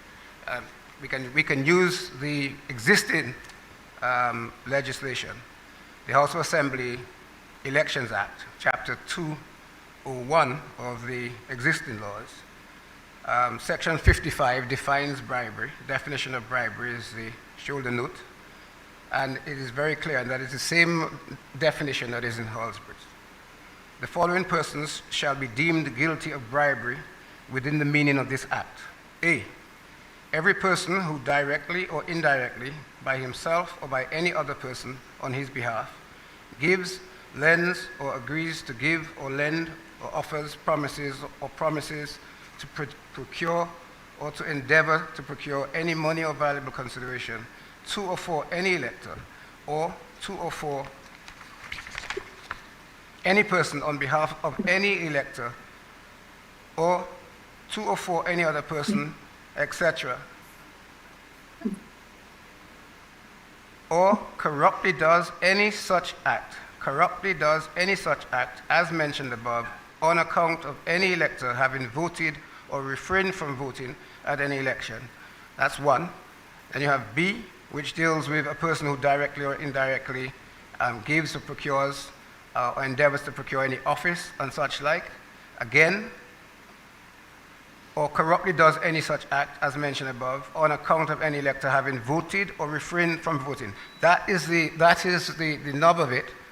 Corruptly does any such act as I mentioned above on account of any elector having voted or refrained from voting.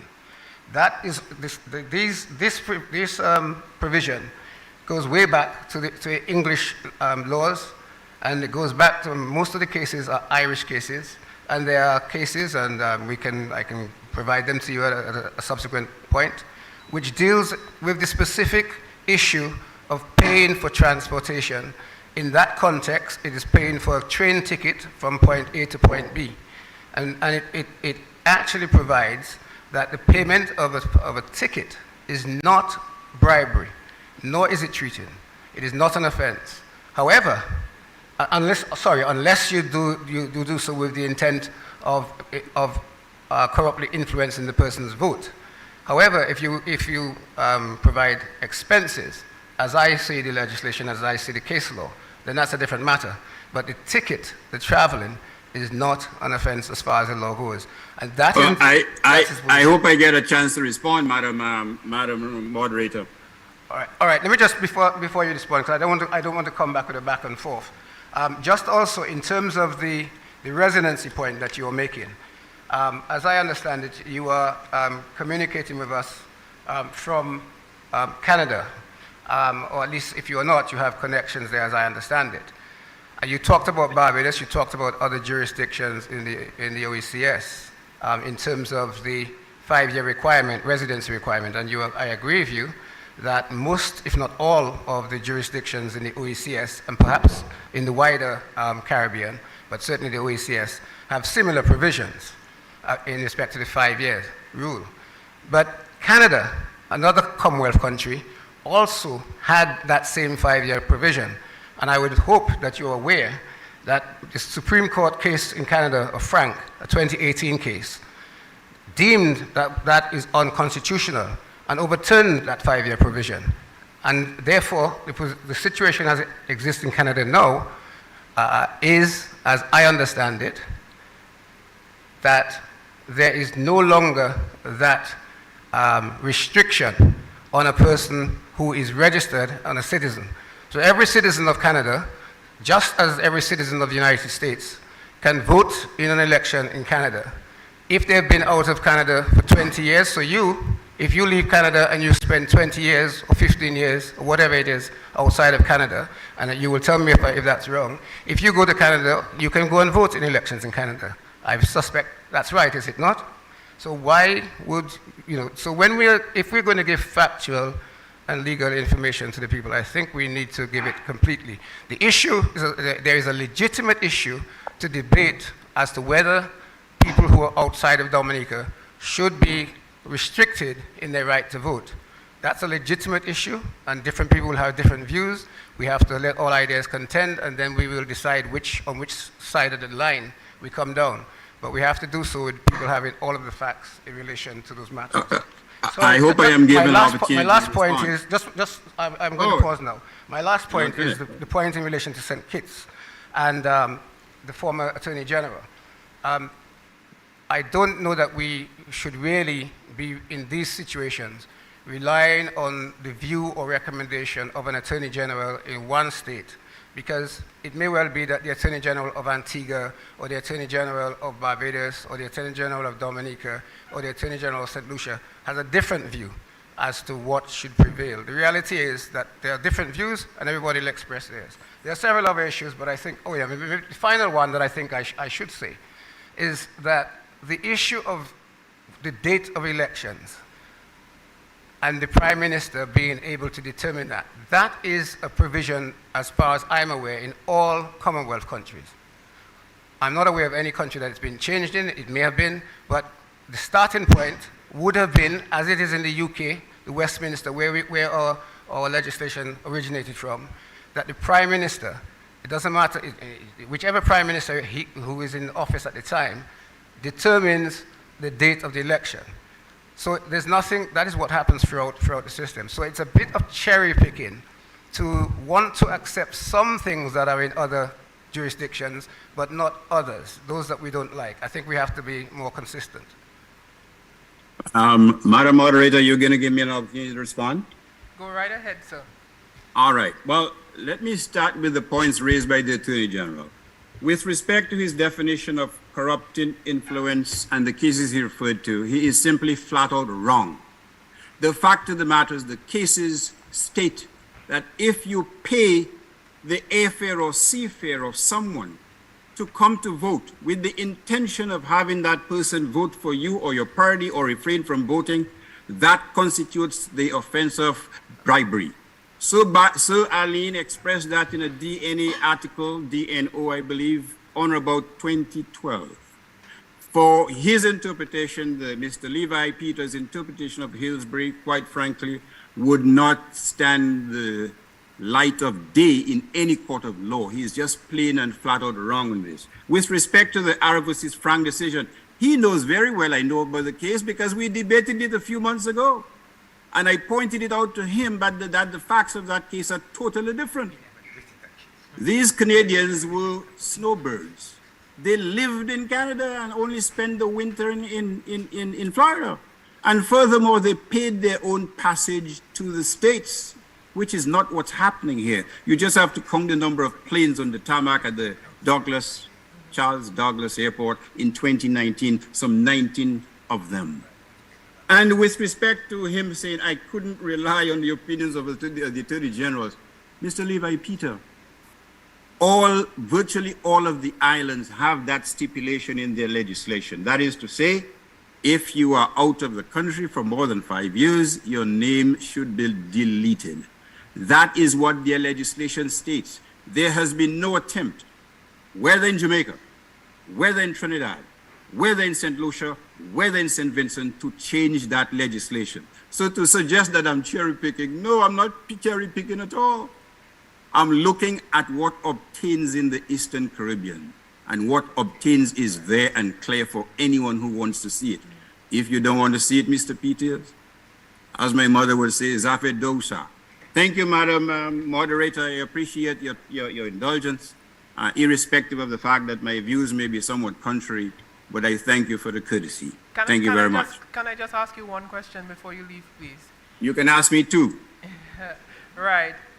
In relation to persons being absent exceeding 5 years being removed from the register, this is the law as applies in Dominica now. Yeah, correct.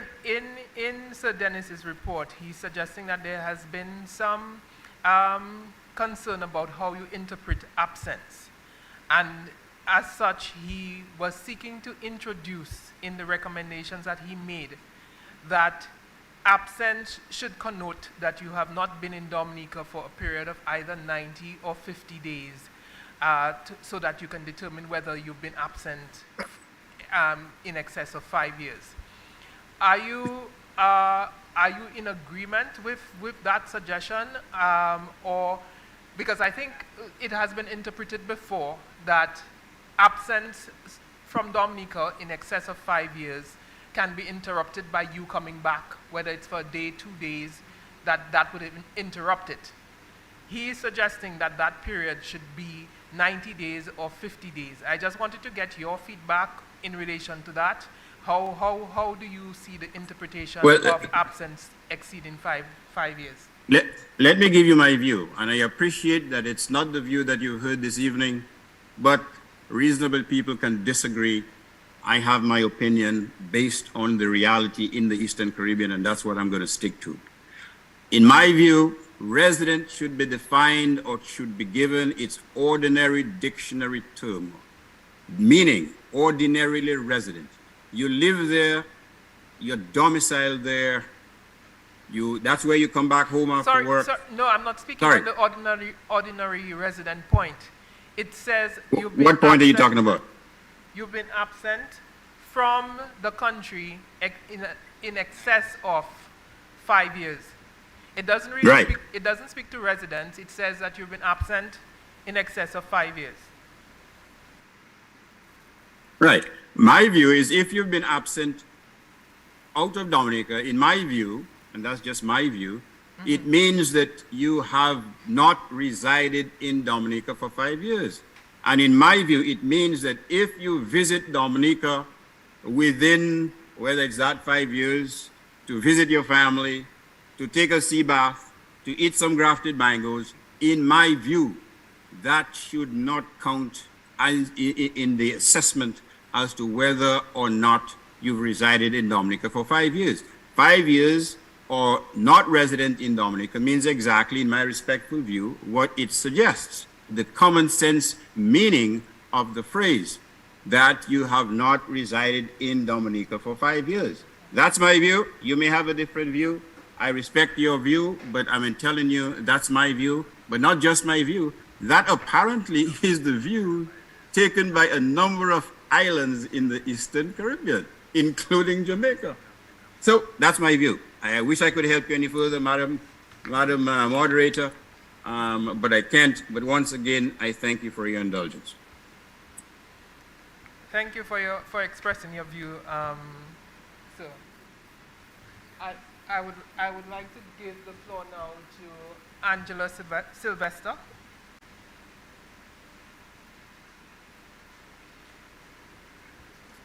Angela Sylvester, please go ahead. Hi. Thank you so much. Are you hearing me? Yes, we can hear you loud and clear. Okay. Go ahead, please. All right, I'm Angela Sylvester, and I'm calling from New Jersey. Thank you so much for having me. I think this actually really is a great discussion, and I, like one of the previous callers said, I'm really enjoying the tone of it. Right? It's respectful. Everyone gets to say what's on their mind, and everyone gets to listen, and whether or not you agree or disagree, I just think this is a great discussion.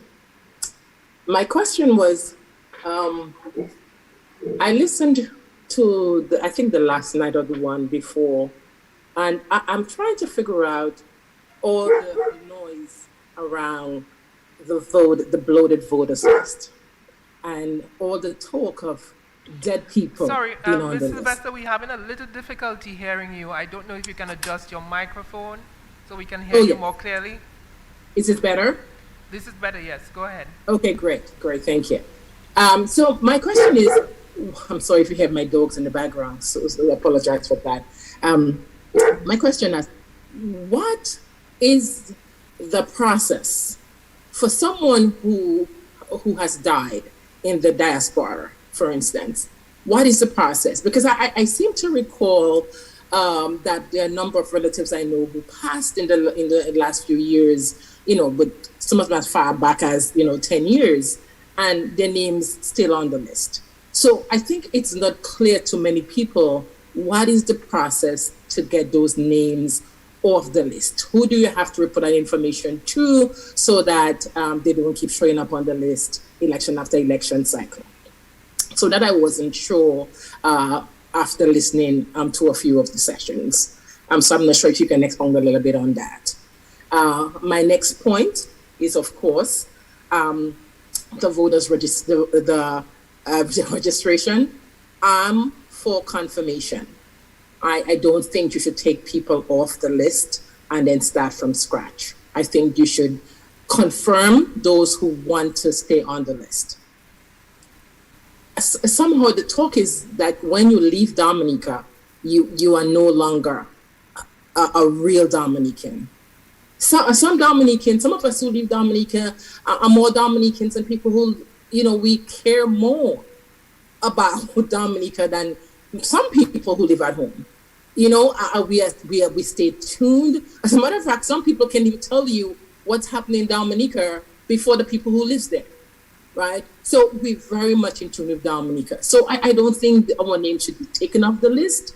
I think you should confirm those, just do the confirmation, and those who no longer want to be on the list, at that time they can opt out. But I do not think people should be taken off the list once they have established that they are registered to vote in Dominica. Again, you need to ask, the question is, what is the threshold, right? How do you determine, what's when someone should stay on or not? Is it the ones who come home for the festivals, blow in and blow out for the parties? Or is it the ones who really are investing in Dominica? Are the ones who build homes, are the one who invest in the banks, are the one who really has interest in what is going on. So I just believe no Dominican should be taken off the list unless they're up for that, right? Yes, of course, we want to consider that 5-year option, right? 5 years, you don't show up, you don't come, we have to look at that option. of whether or not they should be on the list. But I don't think that any Dominican, you shouldn't scrub the list and start from scratch. You should confirm those who are on the list, and those who do not want to be on the list, then at that time, you can take them off the list. Because believe it or not, the people who come to vote, you also see them all during the year in Dominica. These are the ones who really come home all the time, right? So if someone doesn't want to be part of that whole Dominica voters list thing, that's their option. They can choose not to be on that. But I don't think a sweeping process should be done to take them off the list, which really is in fact would disenfranchise them, and that would what it would be. So that is my contribution. I just want to know a little bit more about the process for getting people off the list who have passed. So much talk about dead people voting. I think that's an easy fix. We can easily go ahead and clean that out, find out who's no longer alive. That a lot of that will be, the talk will be gone once we get that done. And as far as the list, I think we should be doing the confirmation and not the re-registration. Thank you very much. Thank you very much, Ms. Sylvester. Just to respond very briefly on the point you made about persons who have died in the diaspora, the suggested legislation provides for there to be information provided by the Registrar of Deaths and Births to the Electoral Commission on a regular basis. Obviously, it does not capture persons who may have died in the diaspora. The confirmation process would naturally eliminate people who are dead. In terms of thereafter, if a national ID card is issued by or a voter ID card, whatever is decided, is issued for the purposes of voting, then you should not have an issue. And again, I don't know that there's ever been an issue of dead people voting, but if you have a voter ID card which you must present, then one would think that you would not have any issue of a dead person or somebody presenting themselves to vote in the place of a dead person. So while it would be difficult to have information transmitted by official source in relation to people who have died overseas, one would have to rely on family members perhaps providing that information to the electoral office. But there are other measures in place that can provide some support to ensure that there is no personation taking place. So thank you very much for your comments. And I would Can I say one more thing? Sure, go ahead. On the issue of the photo ID card, I have no problem with that. I'm just thinking that any government issue ID would work just fine. Thank you very much. All right. Okay, can I give the floor to Tilly now? Tilly, go ahead, please. Just unmute yourself and go ahead. Hello, you hear me? Yes, I can hear you clearly. Please go ahead. Okay, I'm going to view this. No, thanks for inviting me in, and I appreciate what's going on, and because it's great. But I want to view that whole thing on a cultural level. I have a different spin to this. I consider all of us as black people. Black people. Okay? We are born Dominicans. We are Dominicans.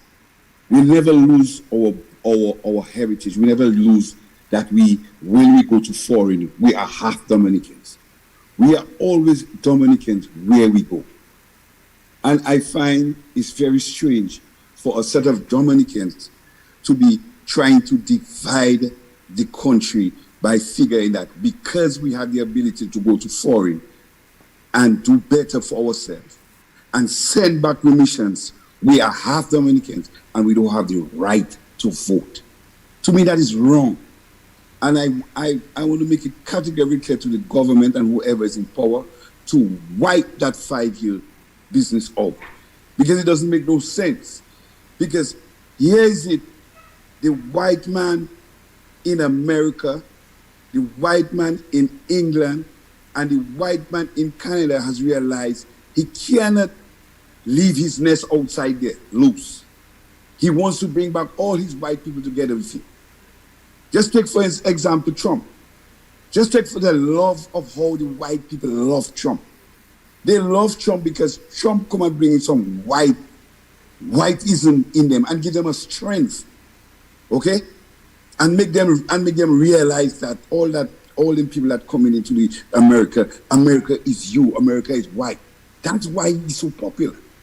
And we as Dominicans are facing all gerrymandering, all oppression in voting in the states, because some of us are Republicans and some of us are Democrats. I'm a registered Republican because I realized to win the game, you have to follow the white man. So I follow in their game. You understand? So I on that trade. Now, we are faced with dilemmas about how to vote and where to vote and this line and you can't get water in vote. And the same thing back in slavery, trying to come back in a smoother way. We are faced with that. The people in Dominica don't know that. But we are faced with that, and a lot of people up here and a lot of diasporas up here know that very well. So for us to be facing that dilemma in the States, and I still have to face that dilemma back home where I born and bred. You see the unfairness? I have to leave my country. I have to go outside. I have to hustle. And the white man still don't want me. But because of certain things, he cannot do nothing with me. But he'll do different tactics. He'll say, I cannot vote here, but this is, I'm close to this district, this, that. We in the States know all about that. And we're facing that dilemma here. And we still have to face a dilemma from black brothers and sisters that call themselves Africans. Right? They call themselves Africans. And they're not trying to add us in. They're trying to eliminate us. Like, I was listening yesterday night to Isaac Bakti saying about he bring 800 names and he bring 400 names. You're supposed to have to add names to make us live as one. Let us live love and unity. Let us bring our black brothers and sisters together. We're not in this tribal thing. Because I go in foreign, I'm not a Dominican, and I'm not entitled. Yes, I'm entitled because I do a lot of remittances. All my remittances and everything goes back to home. We from Dominica, we come to foreign to send back money so that we can build homes, we can build resorts, we can build this, and we can make our family better. That is what we're in the foreign for. We're not in foreign to help. We get to help build foreign, but our aim is not to stay in foreign. 90% or 70% of Dominicans in foreign want to come back home. So when you want to come back home, and you have that dilemma that people in Dominica, you come from foreign, right now they have this hatred. The United Workers' Party has started hatred among Dominicans to separate us, that they call us diaspora, and they have this hatred going on from the diaspora. Now to put us under that pressure, we cannot vote. You know what the locals going to say when we come home? You all have no part, you all can't vote, you all this, or you go foreign, or you refuse of the, that's going to enhance them. We don't need that in this time. We need to make all of us one. We need to bring all brothers and sisters together as one. We are black people. So we go through slavery. Mr. Tilly, sorry. Go ahead. I'm trying to just get your point in relation to, are you saying that there should be no restriction on persons in the diaspora for voting? Never. That should be wiped out. No restrictions. We are Dominicans. No restrictions, okay. We are Dominicans. You understand? Right. Okay, I understand your point. Do you have another point that you wanna make as well? Yes, I have another point to make as well. Like I want the Electoral Commission to take interest in who they put up as representatives of different, who we can use to represent people. I want them to put educated people on the block. I don't want them to just put convicted liars, and there must be a level of educated people. If you go to high school, if you go to school, you know what I mean? You have that sustainable, you have that knowledge. You can come and you can sit there. I want them to take interest in that. Who that is eligible to represent people. Not anybody just come in there and just represent people. Mm-hmm. You know? Okay. I want it to be, right now we're in an educated world. All the youths are smart, especially Dominica. Dominica have a lot of smart people, and we savvy. Okay. So I want who come in there to be educational and not destructive, and coming for brotherhood of love. Your point is taken, sir. Thank you, ma'am. Mm-hmm. All right. That's it. Well, I will come back again, but for now, that's it. Thank you very much, sir. I want to give the floor now to Leticia. Can you unmute your mic, please?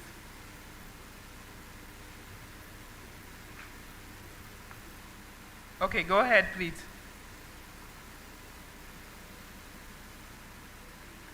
Leticia, are you with us? Your mic is unmuted. You can go ahead.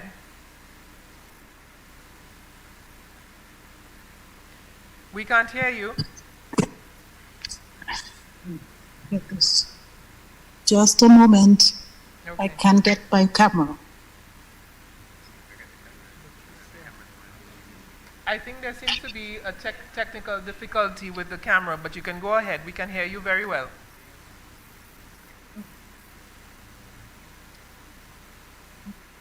Can you go ahead, please? Yes, I'm here. Okay, go ahead. There's an issue with the camera, so go ahead. We can hear you very well. Good evening. Let me say thank you for this conversation right here tonight on electoral reform. I am in the diaspora in the US, to be exact, and I think some of the best I've heard on some of the changes which should be enacted in the electoral process came from the CEO of Q95 FM, and I'd like to wholly support every one of the suggestions that he made. And I keep hearing people talking about disenfranchisement. Nobody's talking about the people in Dominica who are being disenfranchised because some of us have full lives in the US and we want to come home to Dominica, vote a government, get back to the US, we live wholesome lives in the US, and then the people in Dominica are the ones who have to face the daily grinds of whatever government we put in Dominica and then leave. Also, it will take a little bit of constitutional change. But I think Rosie Douglas was one of the first people to talk about the diaspora voting. And in light of that, he said virtual constituencies. If the diaspora is to vote, I don't think we should vote in different constituencies. I think there should be two virtual constituencies in light of that. And then you vote in a virtual constituency for whomever is representative of the US in those two virtual constituencies. We are consistently talking about plane rides being paid for to come home. I'm being disenfranchised because if the government knows that I do not support them, they will not give me a ticket to come home to vote. So this is being disenfranchising of other people who want to come home to vote. If you're going to open the floor and give people ticket, give everybody ticket. Otherwise, don't give nobody ticket. And for a matter of fact, I do not think that if you're out of Dominica for more than 5 years, and we have ways of establishing that you should go home and vote. Work with the immigration department. You have not been home for 5 years. Your name, we have to put the legislation in place. Your name should be taken off that list. I do not believe I should be voting. So we're talking about the Constitution here and a few changes. So you mean to tell me the credit union of Roseau has more rights or their laws are higher than that of the Constitution? Because after spending 2 years in the US, I went home and I was told by the credit union I need to put my US address. So apparently the credit union knows what is considered domicile, what is considered living in Dominica, and the government or the political parties don't seem to understand it. Because if the credit union can tell me that I need to put my US address because I have not been in Dominica for 2 years. Mind you, I left Dominica in 2017. I returned in 2018. By 2021, when I came in, the credit union had already told me I need a US address because I am no longer a resident of Dominica. So I want to know if the credit union is of a higher authority than the Constitution of Dominica. If not, I do not think that it is fair for me to be in the diaspora, living in the diaspora, going to school in the diaspora, and then coming home to vote, put a government just for a day or two, and this 30-day or 60-day rule should not apply. I do not believe that should apply at all, because if you're telling me 11 days on my vacation, each time I can come home, I heard some gentlemen speak about 11 days on the of vacation, and then you come home. Come on, people. 30 days and 60 days is not enough time for you to come to Dominica and spend time and actually feel the grinds of Dominica. Half of us don't even know the cost of a tin of sardine in Dominica, unless it is posted on Facebook for us to see that it has gone up to $5. And we're in the US paying 85 cents for it. And then we want to come home and vote a government that will continue to put taxes on the Dominicans that they have to pay while in Dominica. But we are living a pleasant life. Now, I am not for, absolutely not for confirmation of anybody in the US. Because if you're going to confirm people in New York, I do not live in New York, I live in Pennsylvania. Are you going to pay my ticket for me to go to New York so I won't be disenfranchised to come in and reconfirm myself on the list? You're not going to do that. You're going to tell me find my way to New York. So therefore, there should not be a reconfirmation. You should be in Dominica, where you are registered to vote, you are registered in a constituency, then you're allowed to vote. That is what I have to say in respect to this, and I don't see all the big force. Also, I've heard a lot of talk, we've heard a lot of talk. What is going to happen after all of this consultation? Because what I'm seeing, and I've listened to all 3 nights, and what I have gotten from the 3 nights, it's almost like the Labour Party against, or the government against the people of Dominica. I am not getting that we are going to do this, or we are going to take your word into consideration, or the things that you're saying into consideration. Instead, I'm getting a hit back from the government that what we are saying is not what is going to be considered. They are going to do what it is that Sir Dennis Byron gave them, or they happen to work together with Dennis Byron to gain.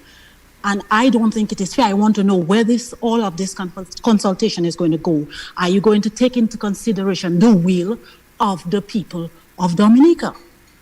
So I would like an answer on that. What is going to happen after all of this consultation? Are we going to hear the government come back into constituencies, sit with the people and say, okay, we had 50% of the population or 90% of the population saying this, so we're going to take that one into consideration over what Sir Dennis Byron put in his draft, which is what we're calling it, a draft, because it looks like a fait accompli, the way people are talking. I want to know if it is truly a draft, or is it going to be that we are going to sit and discuss what it is that the will of the people. Are we going to do referendums for what we cannot decide upon and the people want? This is something I would like to know the answer to, because I'm not getting that in the consultation. But it is nice that people can come and talk, because the impression I'm getting is that in Dominica, the government and the Labour Party is creating an impression for the overseas people that have come to sit and listen, because the people are just there. It looks like a facade that is being presented, a well-made-up face that looks pretty, but nobody is really seeing the disfigurement which is what the real people on the ground are talking about. So if these people are going to sit down in these consultations and not really go out on the street and hear what the average Dominican is saying, I want to lend my voice that this draft legislature that has been put out by Sir Dennis Byron is not my will and not that of my family and not that of the majority of Dominicans. Because if you look at the majority of Dominicans, 70% of Dominicans did not vote in the last election. What does that say? 800 people. I went in and filled out the so-called questionnaire from Sir Dennis Byron 2 times. And then I heard the moderator debate about it. Oh, it's just 800 people. So what percentage of the population was polled, and does it truly reflect what it is that we're saying if you're now denying that it is worth anything? So all of these things I would really like to see answered, and I would like to see this consultation have an aim and a pinpoint as to what we're doing, and stop fooling around with people's minds, because I'm hearing people talking about paying for. I did not get that from some of the stuff I've been hearing. I don't have to pay $50, but I would also like to see a cap on how much money can be spent by political parties in each constituency. This is what we're talking about when we say we want electoral reform. And according to your electoral, what is it? You're calling it now the new name for it. But whatever that name is, I want a change that is meaningful for me and my livelihood, and for me to come back home and enjoy it. Doesn't matter which political party is in power, that these things stand and we make some meaningful changes to the Constitution. Thank you. Thank you very much for your contribution. I just wanted to let you know that the government has not expressed a view on the Sir Dennis's report as yet. And the Prime Minister, in his remarks earlier this week, has indicated that he has reviewed the report himself and he's still reviewing it. And there are some things in it that he agrees with, there are some things in it that he does not agree with. We are in a process of consultation. We're trying to make all views contend so that everybody has an opportunity to be heard on this issue. And I'm very glad that you've taken the opportunity to share your views on the issues as well. So I thank you very much for your contribution. Can we please have Mr. Sheridan Gregoire come in and share his views as well? Mr. Gregoire, the floor is yours. Please unmute.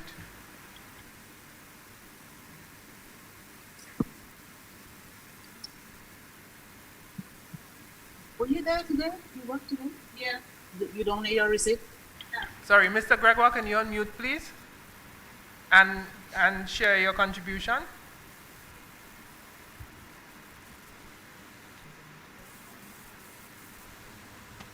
Okay. Sorry, I think we seem to have lost him. So, he's there? Mr. Gregoire, if you were hearing, please can you unmute and share your contribution, please? Yes, my mic is not muted. Oh, thank you very much. And we have camera as well. Good to see you. Madam Chair, I'm very happy to see you as well. And protocols have already been established. But I just wanted to reach out especially to the folks who are with us tonight from the OAS and the Commonwealth Secretariat and from CARICOM and the OECS. I really am happy that they're with us tonight. And I'm very pleased with the way the discussions are going. People are expressing their views. I don't want to take too much time, but there are a number of points that I really would like to make. I have agreed, wholeheartedly with Dr. Justice Dr. Irving Andre. And I've heard 1 or 2 presentations that were made earlier in the week that I wholeheartedly agree. But tonight I just want to make a few points very quickly for the purpose of the patriots of Dominica at home and abroad, and for the observers who are here with us tonight, and everybody else who's in the room tonight and on Facebook and so on and so on. First of all, I think that the voters list should be cleansed annually, not merely of the names of deceased persons, but of anyone who has not been ordinarily resident in Dominica for at least 5 years. Secondly, unless otherwise provided, the right to vote should be limited to a citizen of Dominica of 18 years or older who is ordinarily resident in Dominica at the time of the calling of an election. And for the purposes of this legislation, ordinarily residence means a regular and habitual mode of life in Dominica, as opposed to a temporary sojourn or vacation or visit or transitory presence. Of course, this does not include the provisions involving Commonwealth citizens, which remains unchanged. I also believe that there should be no overseas registration of voters. Of course, the matter of confirmation of voters is something that should be done very thoroughly, on a very thorough basis, with the production of some kind of ID and so on, whether passport, but confirmation, if it has to be done very but there should really be no overseas registration of voters. The Electoral Commission should have the authority to remove from the voters list the names of all persons who have not been residing in Dominica for a minimum of 5 years.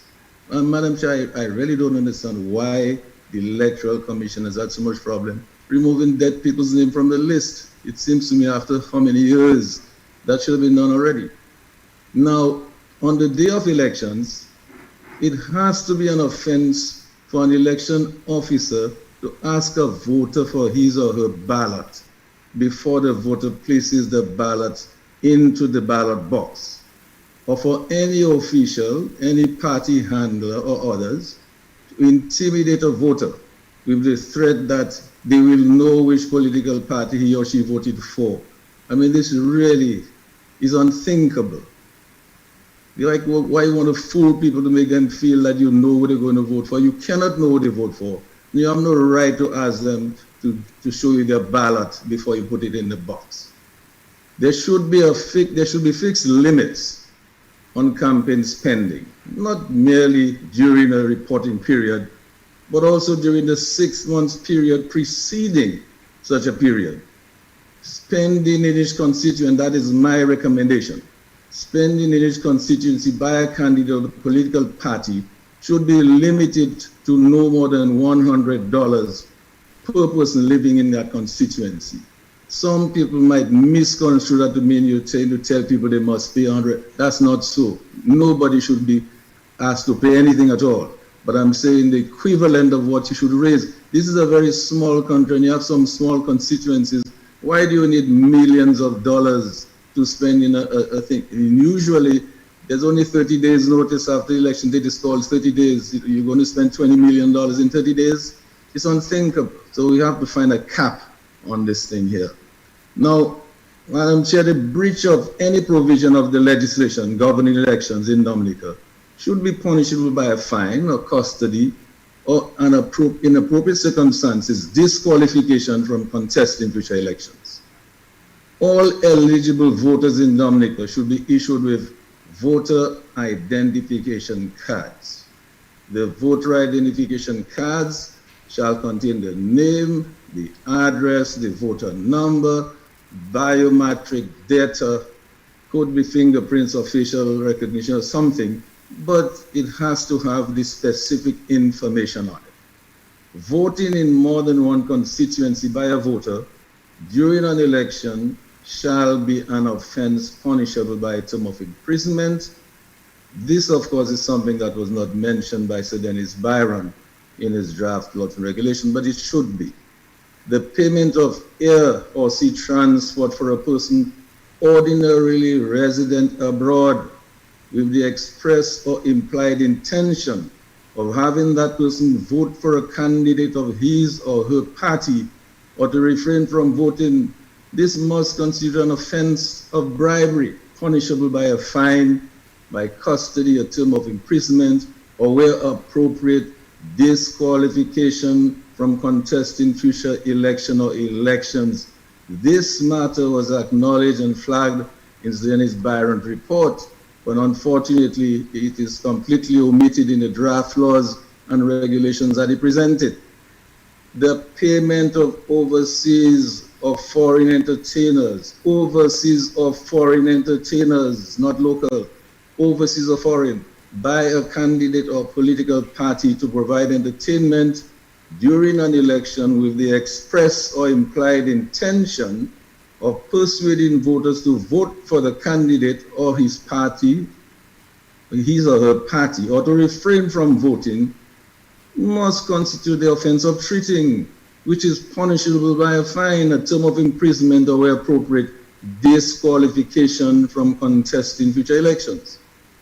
The Electoral Commission, upon the issuing of the writ for an election, should consult with the electronic and print media in Dominica to draw up a timetable for political broadcasts and access to print media for political candidates, all political candidates, to promote their views through the electronic media and to have their messages printed in the newspapers. There is a similar provision, I believe, in the Representation of the People's Amendment Act of Antigua and Barbuda.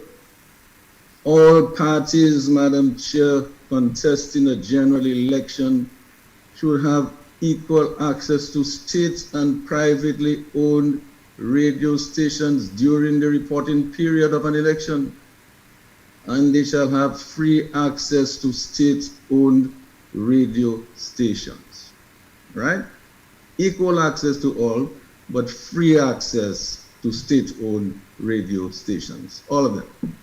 The owner of a radio station who is convicted of failing to comply with this legislation shall be punishable by a fine not exceeding $10,000 for each offense.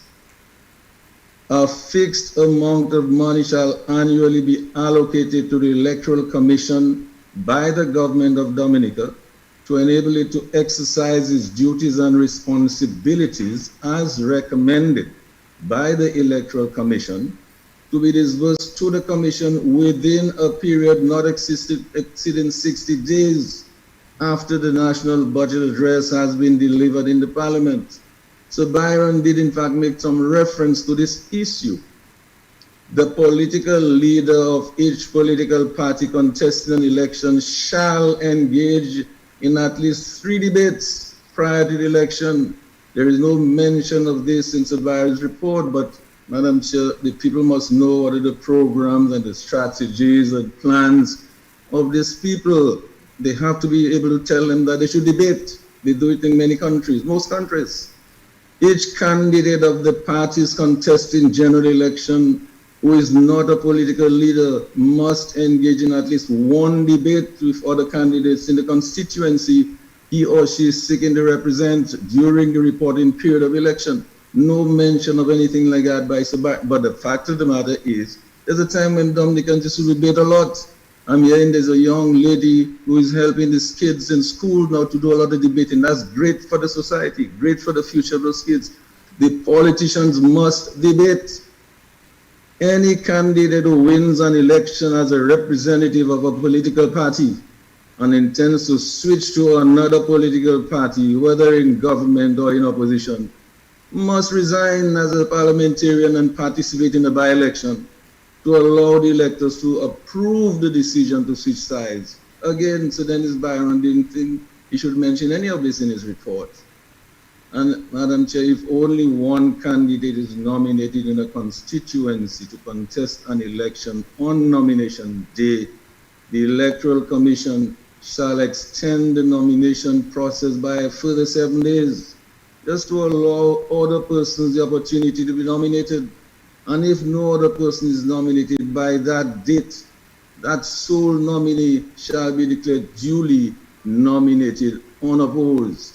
Now, there are a few, 1 or 2 little recommendations I want to make, but these require some slight changes in the Constitution. So I believe these are a little bit more long-term.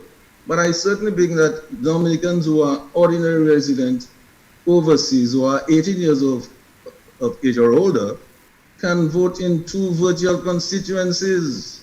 Why do I say that? It was the Rosie Douglas, the late Prime Minister Rosie Douglas, who brought this current Labour Party into office. That was his proposition. He said these people should be able to elect representatives who would represent the interests of Dominicans abroad in virtual constituencies. If anybody wants to know, well, how is that going to be done? Just ask these young people who are very versed in technology. They'll tell you it's very easy. You can do something. Ask the young people; they will tell you how to do it. So simple. We talk about modernization. This is part of modernization.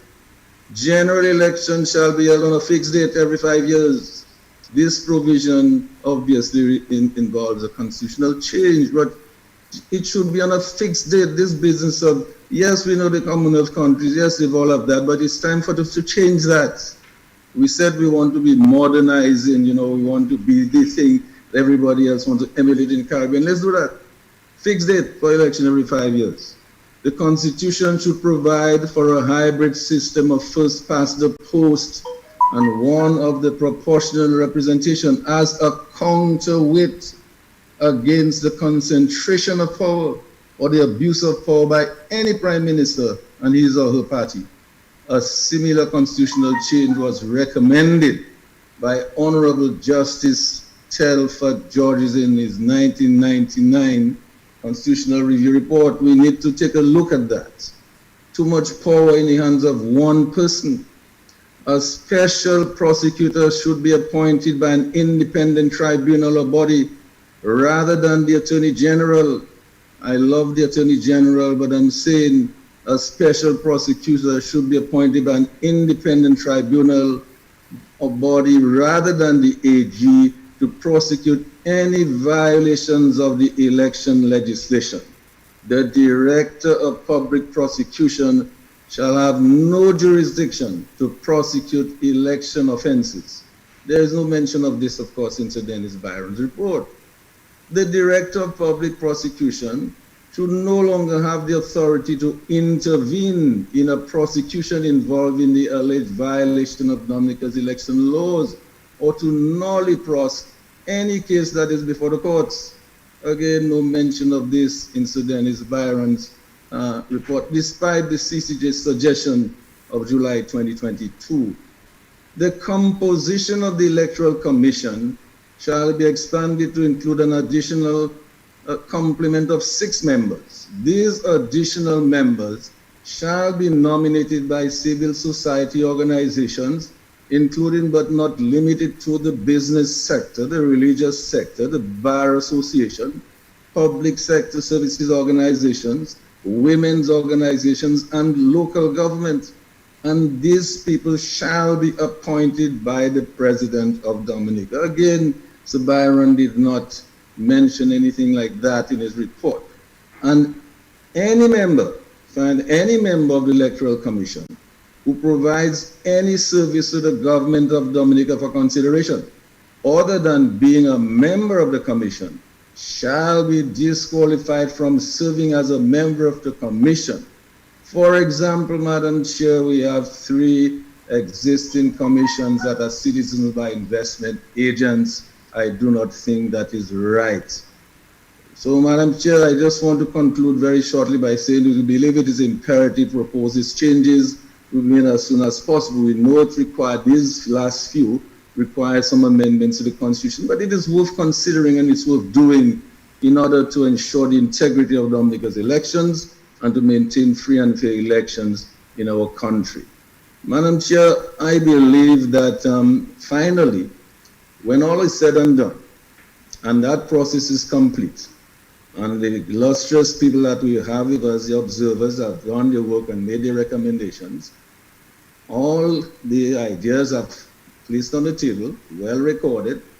I believe after all that is done and these things are put together, there should be and I'm strongly recommended, and I think that was recommended also by the Dominica Business Forum, which was the only organization that was mentioned in Sir Dennis Byron report, the only umbrella organization.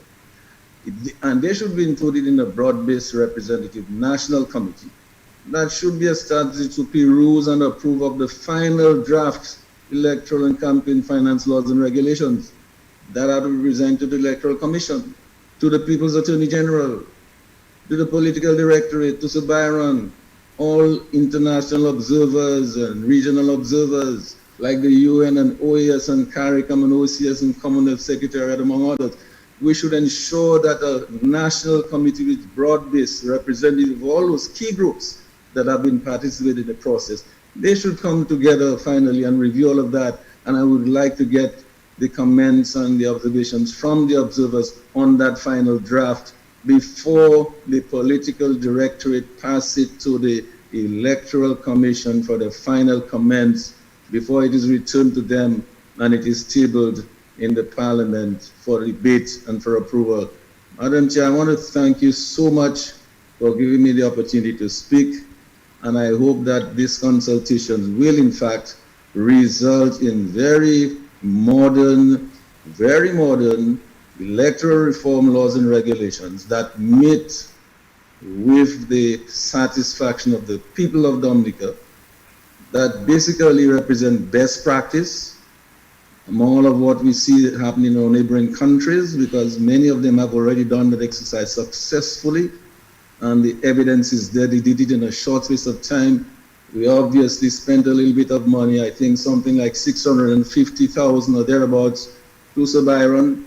So we must now make use of his report, and we must extract from it the things that are not good and put into it all the things that we really desire, which will modernize our legislation. Madam Speaker, I want to thank you so much for the opportunity. So thank you very much, Mr. Gregoire, for that comprehensive set of comments. I have a question for you, if you don't mind. Well, you can ask me, but remember, I'm just an ordinary fellow who haven't got much education. I know, but I just wanted some clarification of something that you mentioned, and you were talking about best practice and the idea of virtual constituencies. Now, that has come up more than once, and I wanted you to perhaps explain how the virtual constituencies would work. So we have because we're looking at suggestions, and I really want to understand how a virtual constituency would work. So I don't know if you can share a little bit more on that. I can try to share a little bit more, but as I said, you know, we have so many young people that are so good at technology. If we just put a little thing out there and ask them a little competition, you'll be surprised all these bright young people will come up with something for us. You know, old people like us may not be able to understand, but they will come up with that in 2 shakes. Ask people like Bernard Ito and Thompson Fontaine. These guys are out there and they're doing those things. They will tell you this is easy to do. I heard Debbie Douglas talking about this. What can be so impossible about this? I mean, this is just, you understand what I'm saying? No. I'm not talking about the technology. I'm trying to understand how a virtual constituency would work in terms of, do you have a parliamentary representative for that virtual constituency? How do you, I'm just trying to understand how the virtual constituency would work in practice. Here's what I think. I think if and how would that fit into our parliament as well? Yes, here's what I think. If we put our minds together, all of us together, this business of dividing and divisive, let's forget about that. Let's all sit down and put our heads together. I might have one idea, you might have another one, somebody else might have a different one. Let's all get our heads together if we really want to do this. We want to ensure that everybody in the diaspora can vote. Normally, when people go to vote, they go and vote in one constituency at one polling station. That is what you do when you go to Dominica.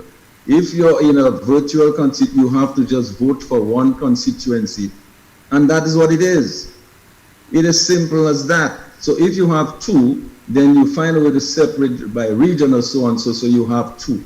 How they represent you in the parliament is something else. But remember, that parliament meets what, 3 times a year? So, I mean, is it that difficult for these people to come down and just be in parliament 3 times a year? What is so difficult about that? I don't think that we need, it's not rocket science. And now, I've heard people talking about, some people said last night that, you know what, economic citizens should be able to vote, they're Dominicans. Okay, so you have about maybe 40, 50,000 of them now. If you want them to vote, fine, let them vote for the virtual constituencies, right? Because, I mean, can you think about if you have 40 people from the CBI program and another 60, 70, 80, 100 people outside, 100,000 people outside? What is that going to do for the dilution of the impact of the people living in Dominica? So we need to really start thinking serious. If we really want this thing to work, and to involve everybody and let it go. We need to think seriously. I think Rosie Douglas was right. He had the foresight, and I believe this Labour Party, really and truly, they have to take a cue from Rosie Douglas. Even way back then, he thought about this and he did not want to diminish, dilute the impact of the local votes. And he said, but our brothers and sisters in the diaspora, we cannot leave them out. Therefore, we have to find a way to do the accommodation. That is what is left to us now, to sit down and work it out. Okay, thank you very much, Mr. Gregoire. Just to let you know that economic citizens are Dominicans and they're entitled to vote if they meet the necessary criteria.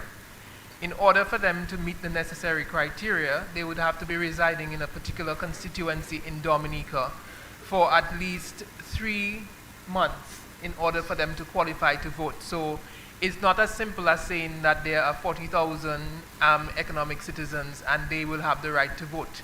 Any Dominican citizen, economic citizen or otherwise, has to meet the qualifying criteria of having resided in a constituency for at least 3 months. So I think it's just important for us to note that, and to also note the fact that Commonwealth citizens can also qualify to vote in Dominica as well.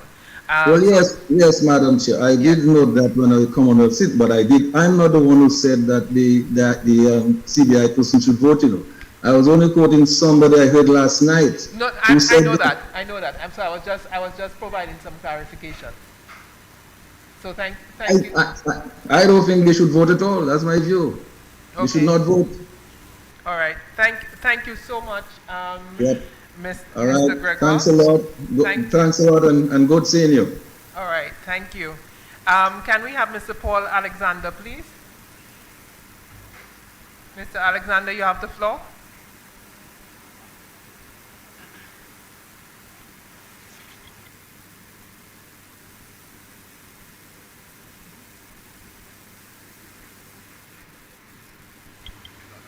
Mr. Alexander, can you unmute yourself, please, and share your contribution? Okay, go ahead, please. Can you hear me now? I can hear you now. Thank you very much. Good night, everybody. Good evening. Good evening. As I said, I was under the impression that this consultation was to connect with the diasporans, because I know there were other consultations held in Dominica for the business people, the lawyers, the politicians, and so forth. So when Mr. Gregoire comes up and takes so much time, I know there are some diasporans will not get a chance to speak tonight. But anyway, forgetting that. Some Dominicans, when they left Dominica, they threw a stone behind their back and said they have nothing to do with Dominica. So these Dominicans, they're within their rights, not wanting to participate in the political process in Dominica, not wanting to vote. It is up to them. But I want people to know that electoral reform or electoral modernization is not like Dominica has been newly liberated and we are about to have our first election. So we are trying to see how we're going to go about it to teach people how to vote or to make it be known what election is all about, because we have never voted before and we do not know how to vote. It's not like that. We've been independent since 1978, and we have voted many, many times from 78 to present. Now, I am in favor of removing time limit for Dominicans living abroad to vote. There should be no limit. It's not like when a Dominican migrates from Dominica, he has become an alien. No, we still remain Dominicans. According to our great cultural artist, Sonia Lloyd, the deceased Sonia Lloyd, she had a song saying, Dominicain, nous tous c'est même. Now just imagine, we are appointing ambassadors, foreigners, to take care of Dominica's business abroad for us. They are not Dominicans, we have been paying them to do that job. And we as Dominicans, who were born and bred in Dominica, some people want to take away our rights to come to Dominica to vote. Now, when we leave Dominica, we go overseas as ambassadors of Dominica. We are internationalists. We still connect to the country. You know of so many Dominica associations in foreign, in England, in Canada, in St. Thomas where I live. And we celebrate our independence every year. Dominicans are some of the most patriotic people in the entire world, especially around the time of independence. And when we have our independence celebration in the U.S. Virgin Islands, in St. Croix, in St. Thomas, we invite either Prime Minister or government official to come as our guests. We also invite a priest or cultural entertainers or musicians to come and celebrate Dominica's independence with us in foreign. That is to tell you how much we are still connected to Dominica, even though we are living overseas. Now, when our election is being held, we bring overseas observers, people who are not even Dominicans, to see how we are voting. So if overseas observers can come and observe our election, why is it that we Dominicans who live overseas cannot come and vote? Makes no sense. Now, all over the world, the governments are making it easier for their citizens living abroad to participate in the election. So if we are talking about modernization and we are living in modern times, the world right now has become like a global village. You are in St. Thomas, you are in England, you can FaceTime anybody anywhere in the world and be in connection, be there as you live in there. I'm living on St. Thomas, I'm also living in Dominica. So we as diasporans cannot lose our right to vote. We have to maintain our rights to vote because this is sacred to us. We have to be able to vote. So I'm in total objection to trying to remove names of Dominicans living abroad from the voters list. And I'm in favor of confirmation, because it doesn't make any sense that I have to re-register when I'm already registered. I come to Dominica to vote each election. So I'm not living outside of Dominica more than I'm living in Dominica. I'm still part of Dominica. The things I do to connect to Dominica, I connect in many different ways. Not I alone, but most Dominicans who live overseas, they have not forgotten their country. They send remittances in the millions annually. Western Union and MoneyGram are happy that there are Dominicans living overseas because they're making a lot of money on Dominicans. Cannot count the number of container loads of barrels that come to Dominica during Christmas times and mostly every week, all the time. And this is coming from Dominicans who are living abroad.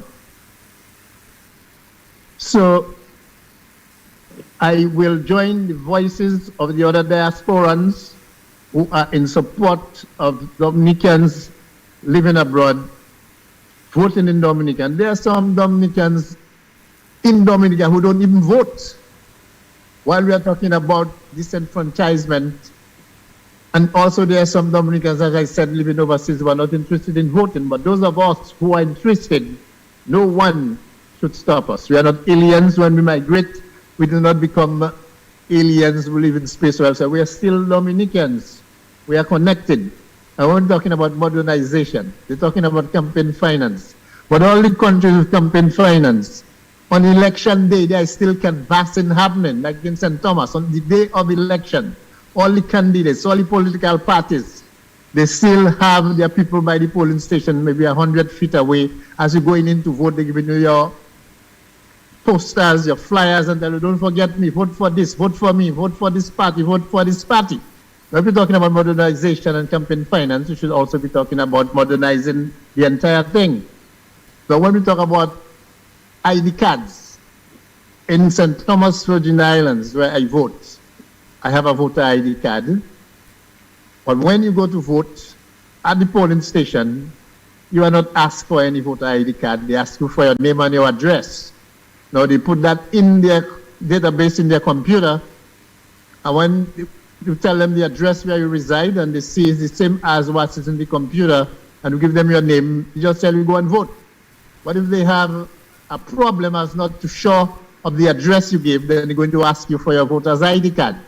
The way some people are going about the election is like election has become just like maybe we are still in slavery And it's something like if you do the wrong thing, they're going to take you to the guillotine, they're going to cut off your neck. So instead of trying to discourage people from voting or preventing people from voting, I see the program or the process should be more in encouraging, pushing to see if we can get more people to be part of the electoral process instead of trying to reject some people or cut out some people, preventing some people from voting. So I'm very happy that my call was accepted because I've been waiting for over an hour with my hand up. And when I heard Mr. Paul Alexander, I was very excited. So again, the committee or the group that is doing this consultation is doing a great, great job to involve everybody, whether you are here or elsewhere, abroad or in Dominica. And I'm very thankful of having the opportunity tonight to voice my opinion on the electoral reform process, the electoral modernization.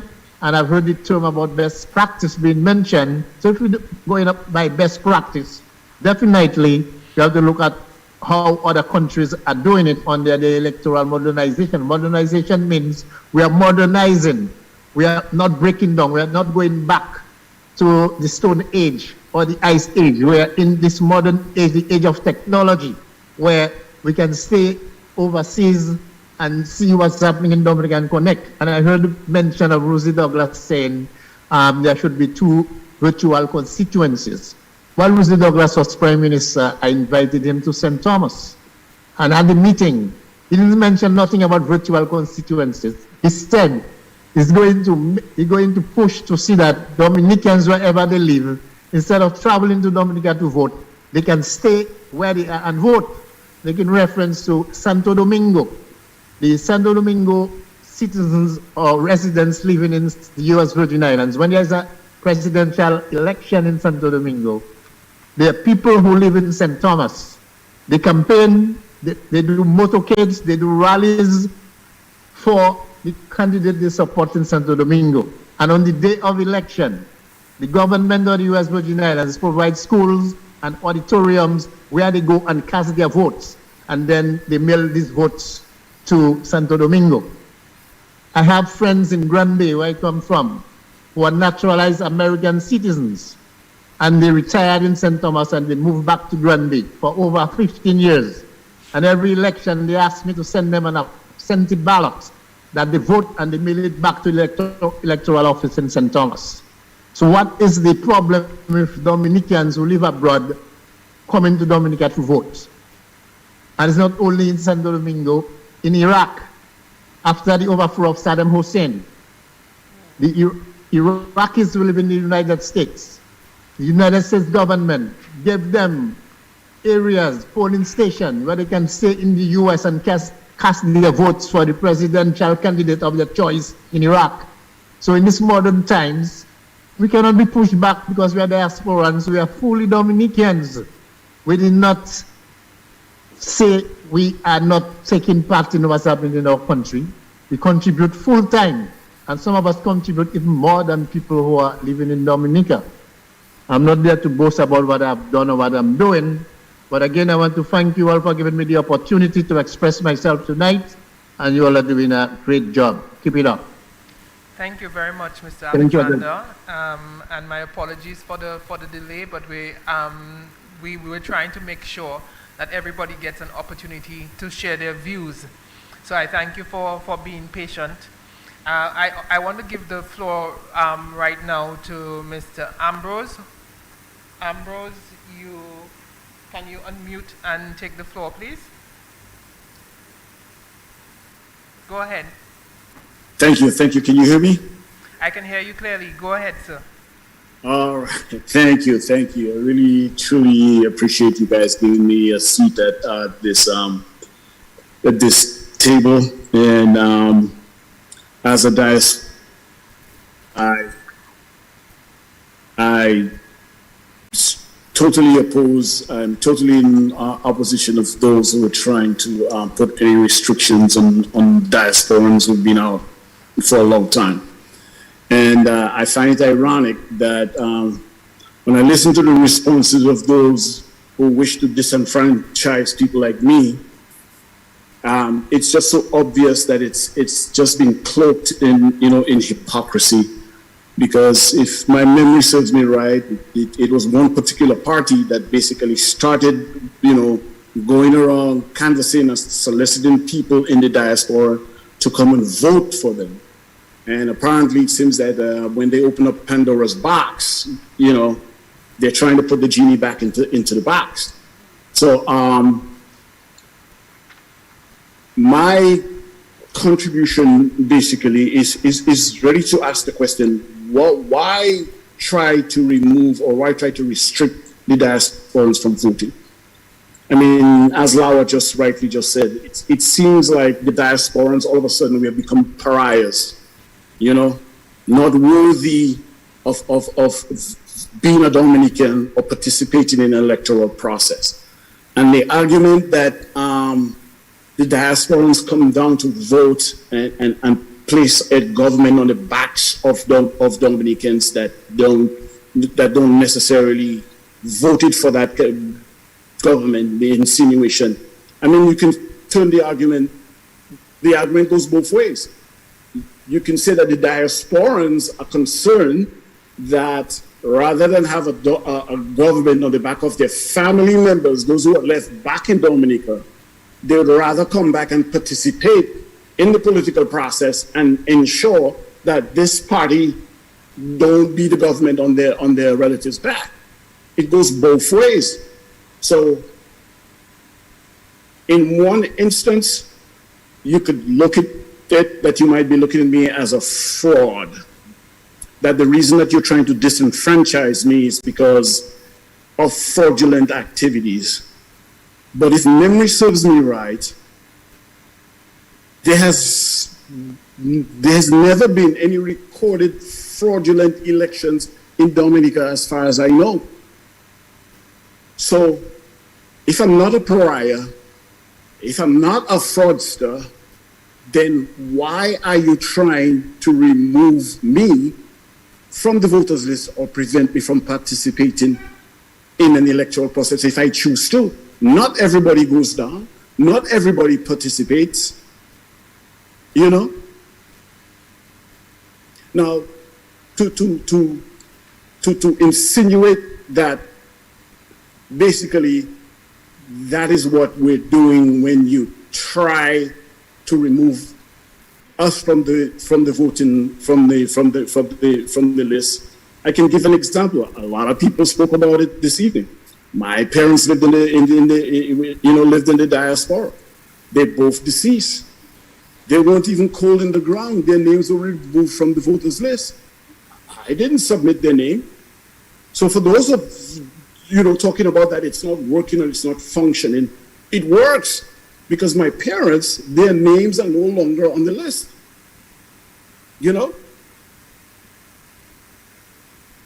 So I'm just saying all of this to say that in the process, I think we've got to look at it in a more, what's the word I'm trying to look?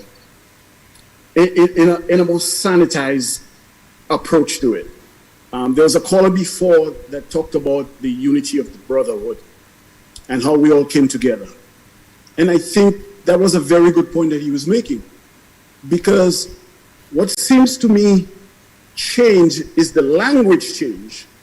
And once we remove the peace and love and the brotherhood and the Pan-Africanism language, then all of a sudden it was replaced with derogatory names, thief, volet, and all kind of derogatory names that incite people and excited people.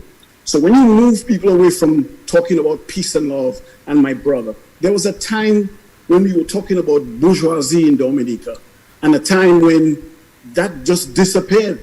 When we look at the 70s, right down from the late 60s down to the 70s, there was this camaraderie. The people were sharing lamb's bread together. People going in coups or places that they never existed. They'd be like, oh, what is this guy doing? There was this common language, this language of brotherly love that transcended politics and everything, and there was oneness The guys could River Street, could go to Goodwill or to wherever, or from Newtown to wherever, and sharing some lamb's bread. And there was this peace, and there was this vibes from Black Power that transcended into or merged or morphed into. Mr. Ambrose, yes. Sorry, I don't want to interrupt you, but we want to have other people come in as well to share their views. So if you have other comments that you want to make in respect of specific recommendations, we would be happy to hear it. Sure. So from the basically, I'll take from the summary of the feedback from the key stakeholders, and I'll jump right up onto the recommendations for the Dominican Workers' Party, where they said, under the challenges and issues, maintain rights of Dominicans overseas to vote. Recommendations: clarification of the law governing voting by Dominicans living overseas. Regulations to be established. So it seems to me that it's an avenue for an open discussion. There's not something solid that's locked or written in stone.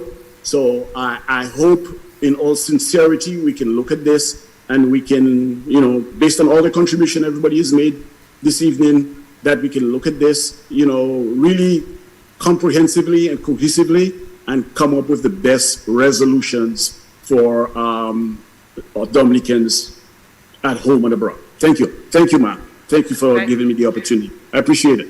Thank you very much. Can we hear from Paben, please?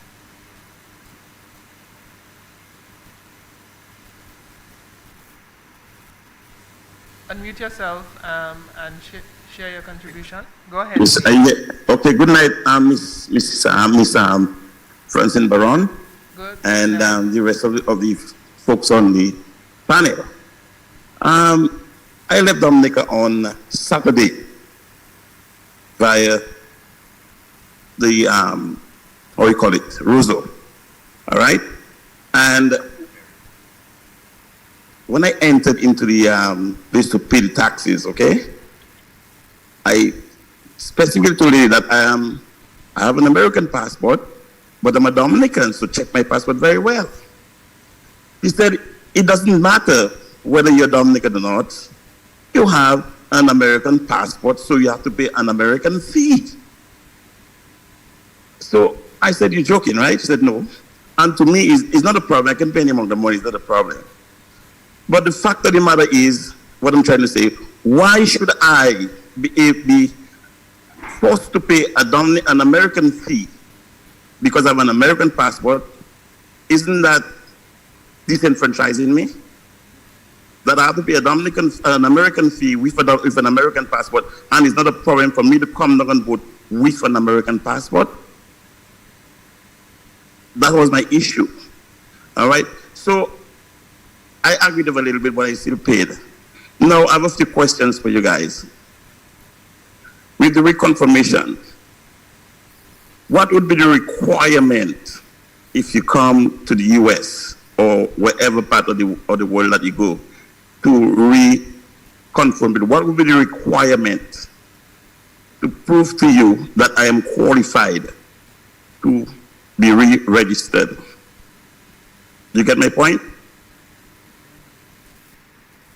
Are you there with me? Yes, I get your point. You want me to answer you now? Yes. Okay. Oh, okay. Let me just make my point, and then I will you'll answer. Go ahead. Now, okay, with the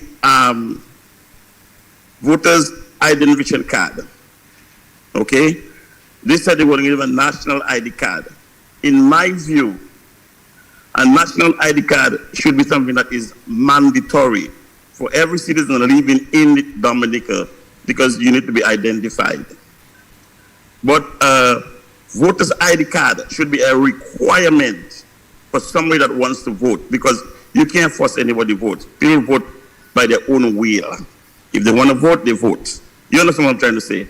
So I think it should be a requirement for you to have a voter's ID card. You go register and vote. But a national ID card is something different. Now, if we're going to have a national ID card, what going to specify, is there any kind of specification on that national ID card allowing to vote? Or if anybody have a national ID card, they can vote. You understand what I'm trying to say?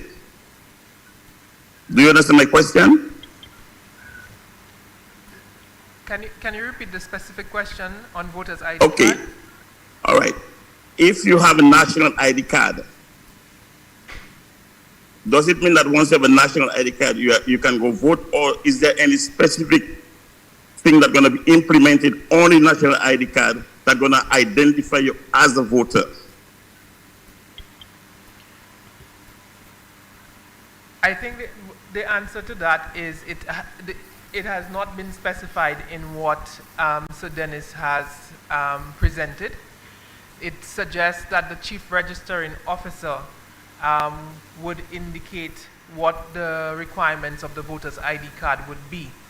It's provided for in Form 7, but Form 7 does not show what the voter's ID card will actually contain. And the provision in the act, in the draft bill, as I see it, is that the chief registering officer would indicate what should be on that voter's ID card.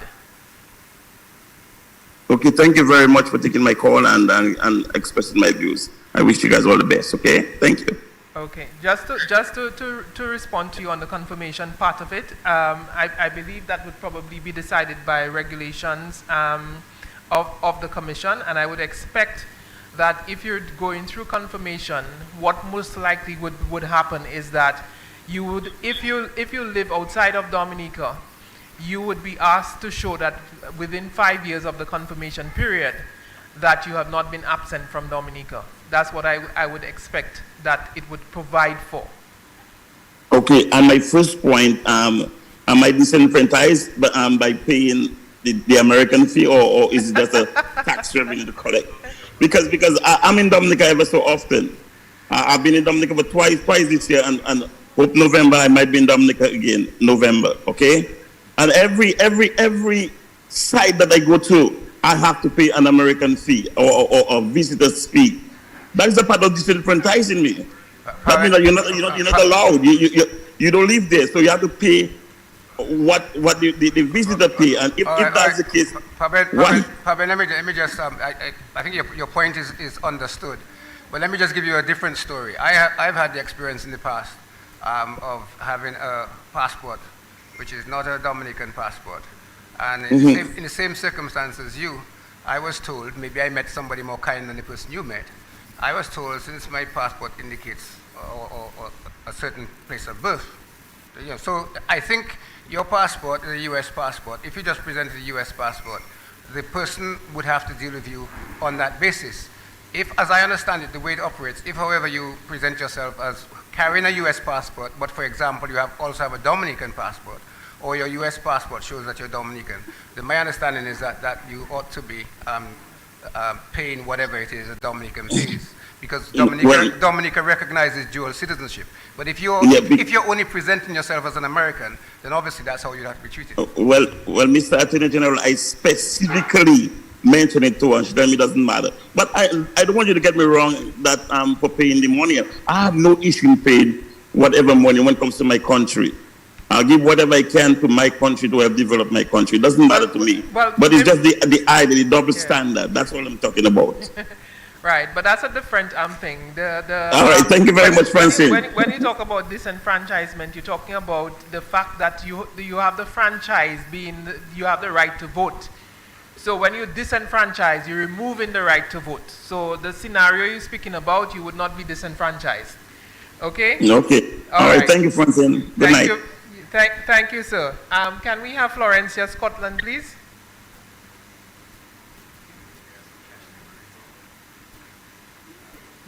Miss Scotland, please unmute yourself and share your contribution.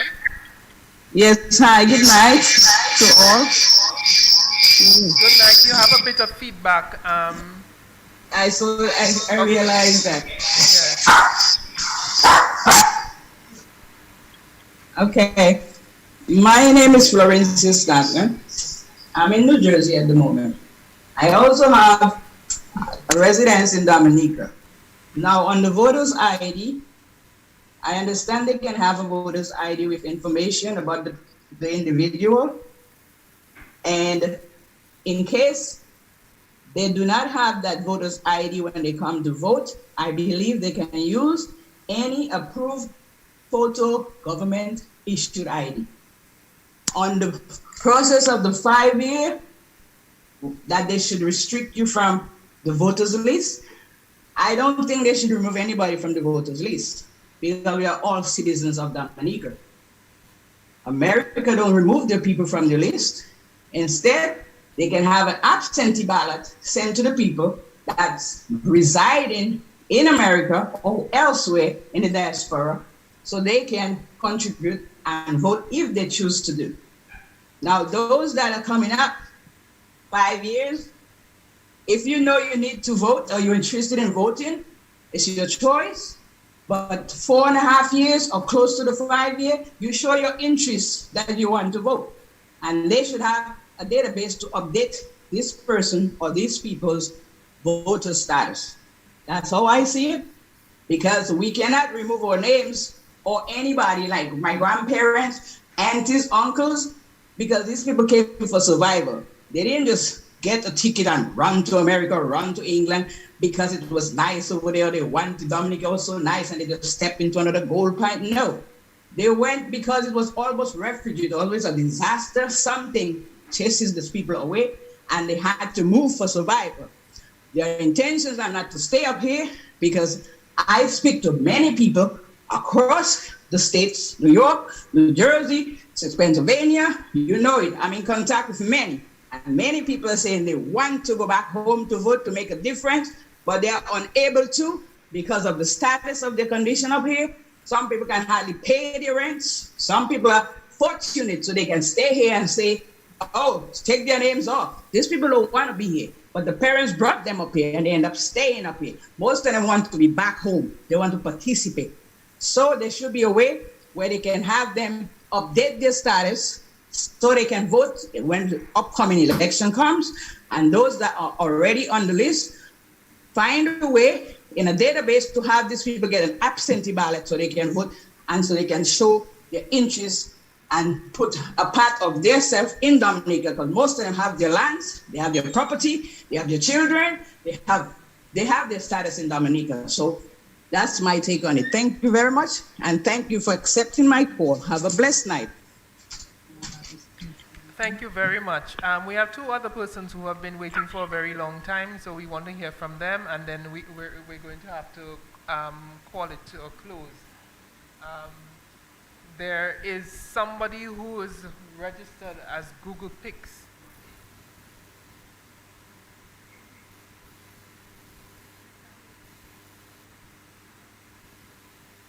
Google Pics, do you want the floor?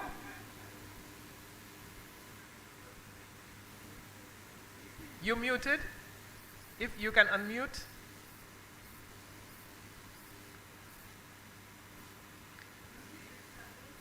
Yeah.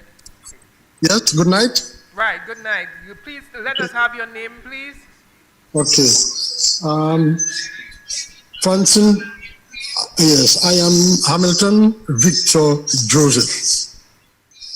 Thank you, sir. And you're joining us from where? I'm calling from St. Thomas, Virgin Islands. Okay, great. Good. Go ahead. I have a nickname. Everybody know me in Dominica as Palo. Great. Now, I have a few things that I would like to say about in this electoral reform. One, I am deeply in favor of the voter's ID card. And the voter's ID card, which I have in my hand at the moment, it gives you your name, it gives you your address.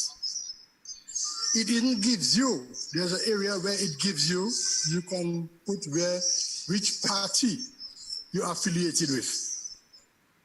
Okay, your date of birth, your place of birth, and your district, your polling district. Now, on the reverse side of this ID card, the voter's ID card, you have your national proof of identification, citizenship. So that means your birth certificate number or whatever it is could be at the back of this, and it gives you the date when you're registered. That is the voter's ID card. Now, this voter ID card, I used to vote since 2013. 25th of July, I was registered. Now, after the first year I voted, after the first year that I voted, I did not have to use that card to vote anymore. I just go, as Mr. Alexander said a while ago, you just go, you give me your name, they go through the database, my name is there, you receive information, they give you your ballot until you go inside and cast your vote. Now, you go and vote on an electronic device. I'm also in favor of this electronic device. Now, this is two. Now, the next thing I want to talk about is cleansing of voters list. Okay? There is a register of births and deaths that could work alongside with the Electoral Commission that periodically, if it's every 3 months or if it's every 6 months, they liaise with one another, give them a list of people that have died, they take it in, and then they can remove the names that are deceased. That is two. Now, people complain about voters that are dead, people that are dead or voting. But the thing is, what I want to say about this is, has anyone reported that a dead person came to vote? Did they see a dead person from the cemetery come to vote? Or, if not, was that vote ever contested? Because they would have to get the name of the person, the deceased person. They saw that deceased person come in and voted. Now, each polling station, mind you, there are agents for both parties. So one agent from another party, if you don't support this party and you come to vote, one agent would recognize a dead person that came to vote, and you know that person is dead. So I'm cleansing out the voters and taking it with dead people. I think this is pure, I don't know. This is my term, this is pure rubbish. Now, finance, raising finances for elections. I think this is, each political party is supposed to raise their own finance. In the days gone by, I am registered as a Labour Party supporter. Everybody knows that. I'm a registered. We used to have constituency meetings at Gota Community Center. I was a registered member. We used to pay dues. These dues used to go to the political party. Okay? We used to raise our own funds. Each party is supposed to raise their own funds. Let me tell you, when you have the government giving monies to a political party, I hope Dominicans, everybody who's saying about finance, everybody, I hope all people that want that to happen, they are prepared to pay the tax, because there will be a tax imposed on Dominicans to raise funds for finance, for electrical finance, okay, for election financing. There will be a tax added. You see, Dominicans have not paid tax in a long while. There will be a tax added for that particular activity. I'm warning Dominicans, okay? Now, I am in Dominica. I live in St. Thomas. My home is in Stock Farm, Dominica. I come to Dominica almost every 6 months. And when I come to Dominica, I don't leave after every 6 months. I spent 6 months in Dominica. Do you want to tell me that being in Dominica every 6 months, within 5 years, I spent 6 months in Dominica. When I'm in Dominica, you're telling me that I have to re-register, or you want to take off my name on the voters list? Who gave them the right to do it? Is there a way that you can take the Electoral Commission or the Electoral Office to court for removing your name without your permission? There should be something that will state that, okay, if you remove my name, without my knowledge, and I didn't give permission to remove my name, you will have to bear the consequences, because I'll be taking it up with the court. And as far as I know, the person whose name is going to be removed from the electoral list has to give consent that they are no more interested in having their names on the list. Okay? My father died a couple of years ago, and I know for sure I went to the election officer and told them that my father has passed and I want his name to be removed. And it was done, his name was removed. So if people know that the people have been died, okay, people are dead, and they want their name removed from the voter list, they can go in person to the electoral office and have it done. But don't stay and say on the slide that, oh, they know they saw people, dead people come to vote. I think this is absolutely rubbish. And, you know, no person's name, nobody's Dominican name living overseas, their name should not be removed from the voters list. Nobody. Since you are registered, I can understand after every 5 years, you haven't been to Dominica after 5 years, you are not interested in having your name on the list, your name shall be removed. But in removing my name, I am supposed to know, okay, you are not interested in the electoral process in Dominica, that therefore your name shall be removed.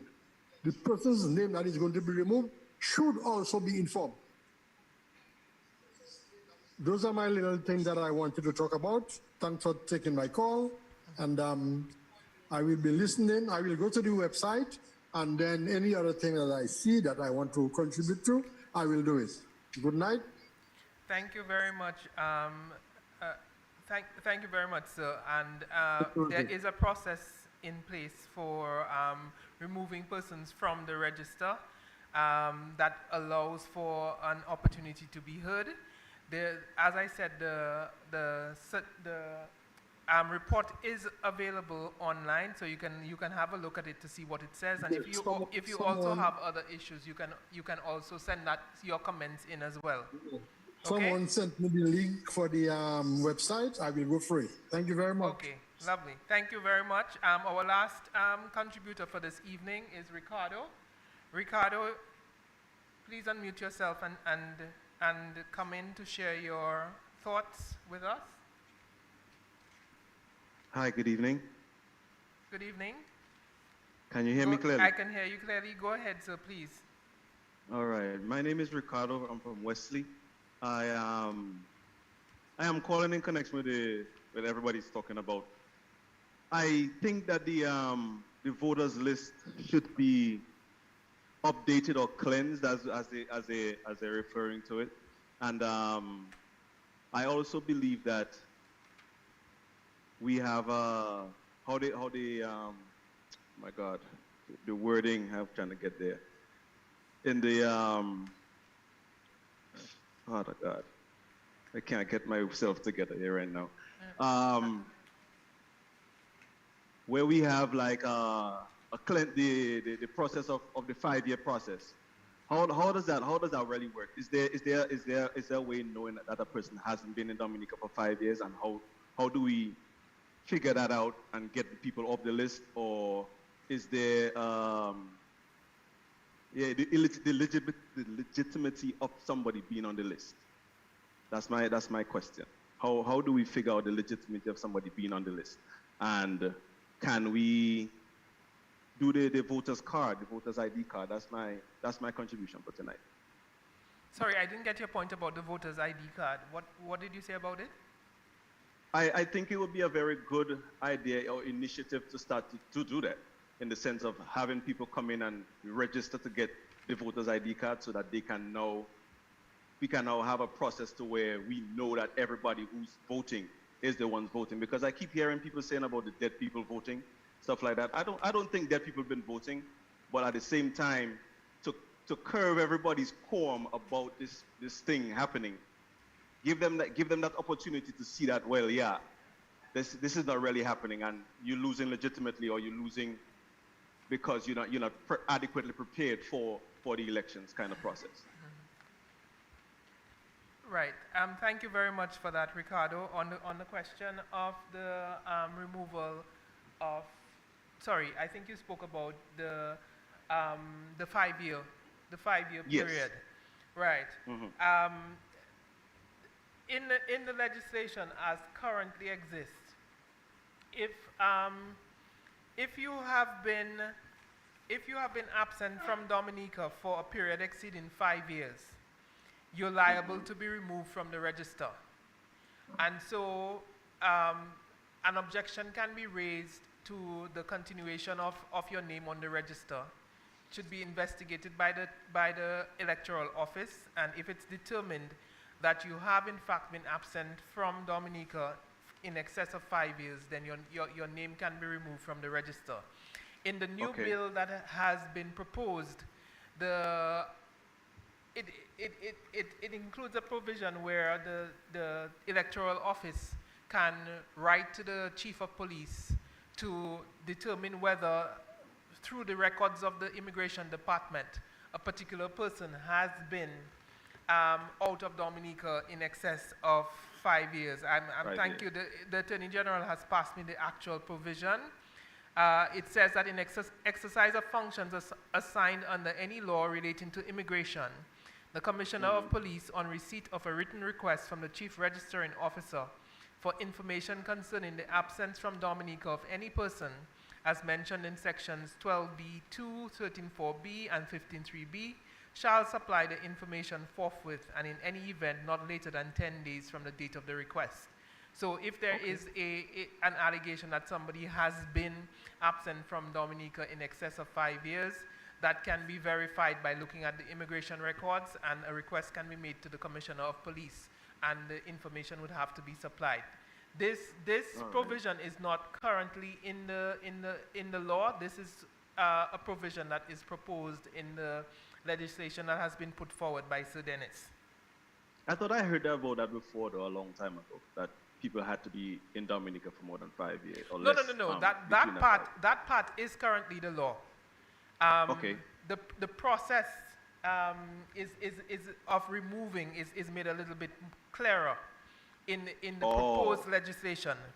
But we have always had as our law, as is consistent with most countries in the Commonwealth Caribbean, that if a person has been absent from, in our case, Dominica, for a period exceeding 5 years, then they are liable to be removed from the register. Okay. And one more point I wanted to make before I get off. That I heard somebody talk about the diaspora voting via electronically kind of scenario. I think that's a good idea in the sense that it would cut back on cost of political parties in the sense of having to pay for tickets for them people to come home, where you could have a virtual representative represent that individual or represent that specific party overseas. So I'm in the US, I'm running for labor or running for workers or whatever the case may be, and I say, okay, well, we have the system set up where people who in the diaspora could vote for me from, say, okay, I'm the representative for America for Dominica, I'm the representative for England for Dominica. So, or for whichever party or political affiliation I choose to be for. I think that's a very good idea, if that makes sense to anybody. Thank you very much, Ricardo, for your contribution. I just want to say thank you to everybody who has participated tonight in the discussion. I think it's very important as we're going forward that we have as many people as possible share their views, and hopefully coming out of that sharing of views, we will reach some level of consensus on some of the issues. So thank you all very much, and I wish to say good night to you. Thank you very much.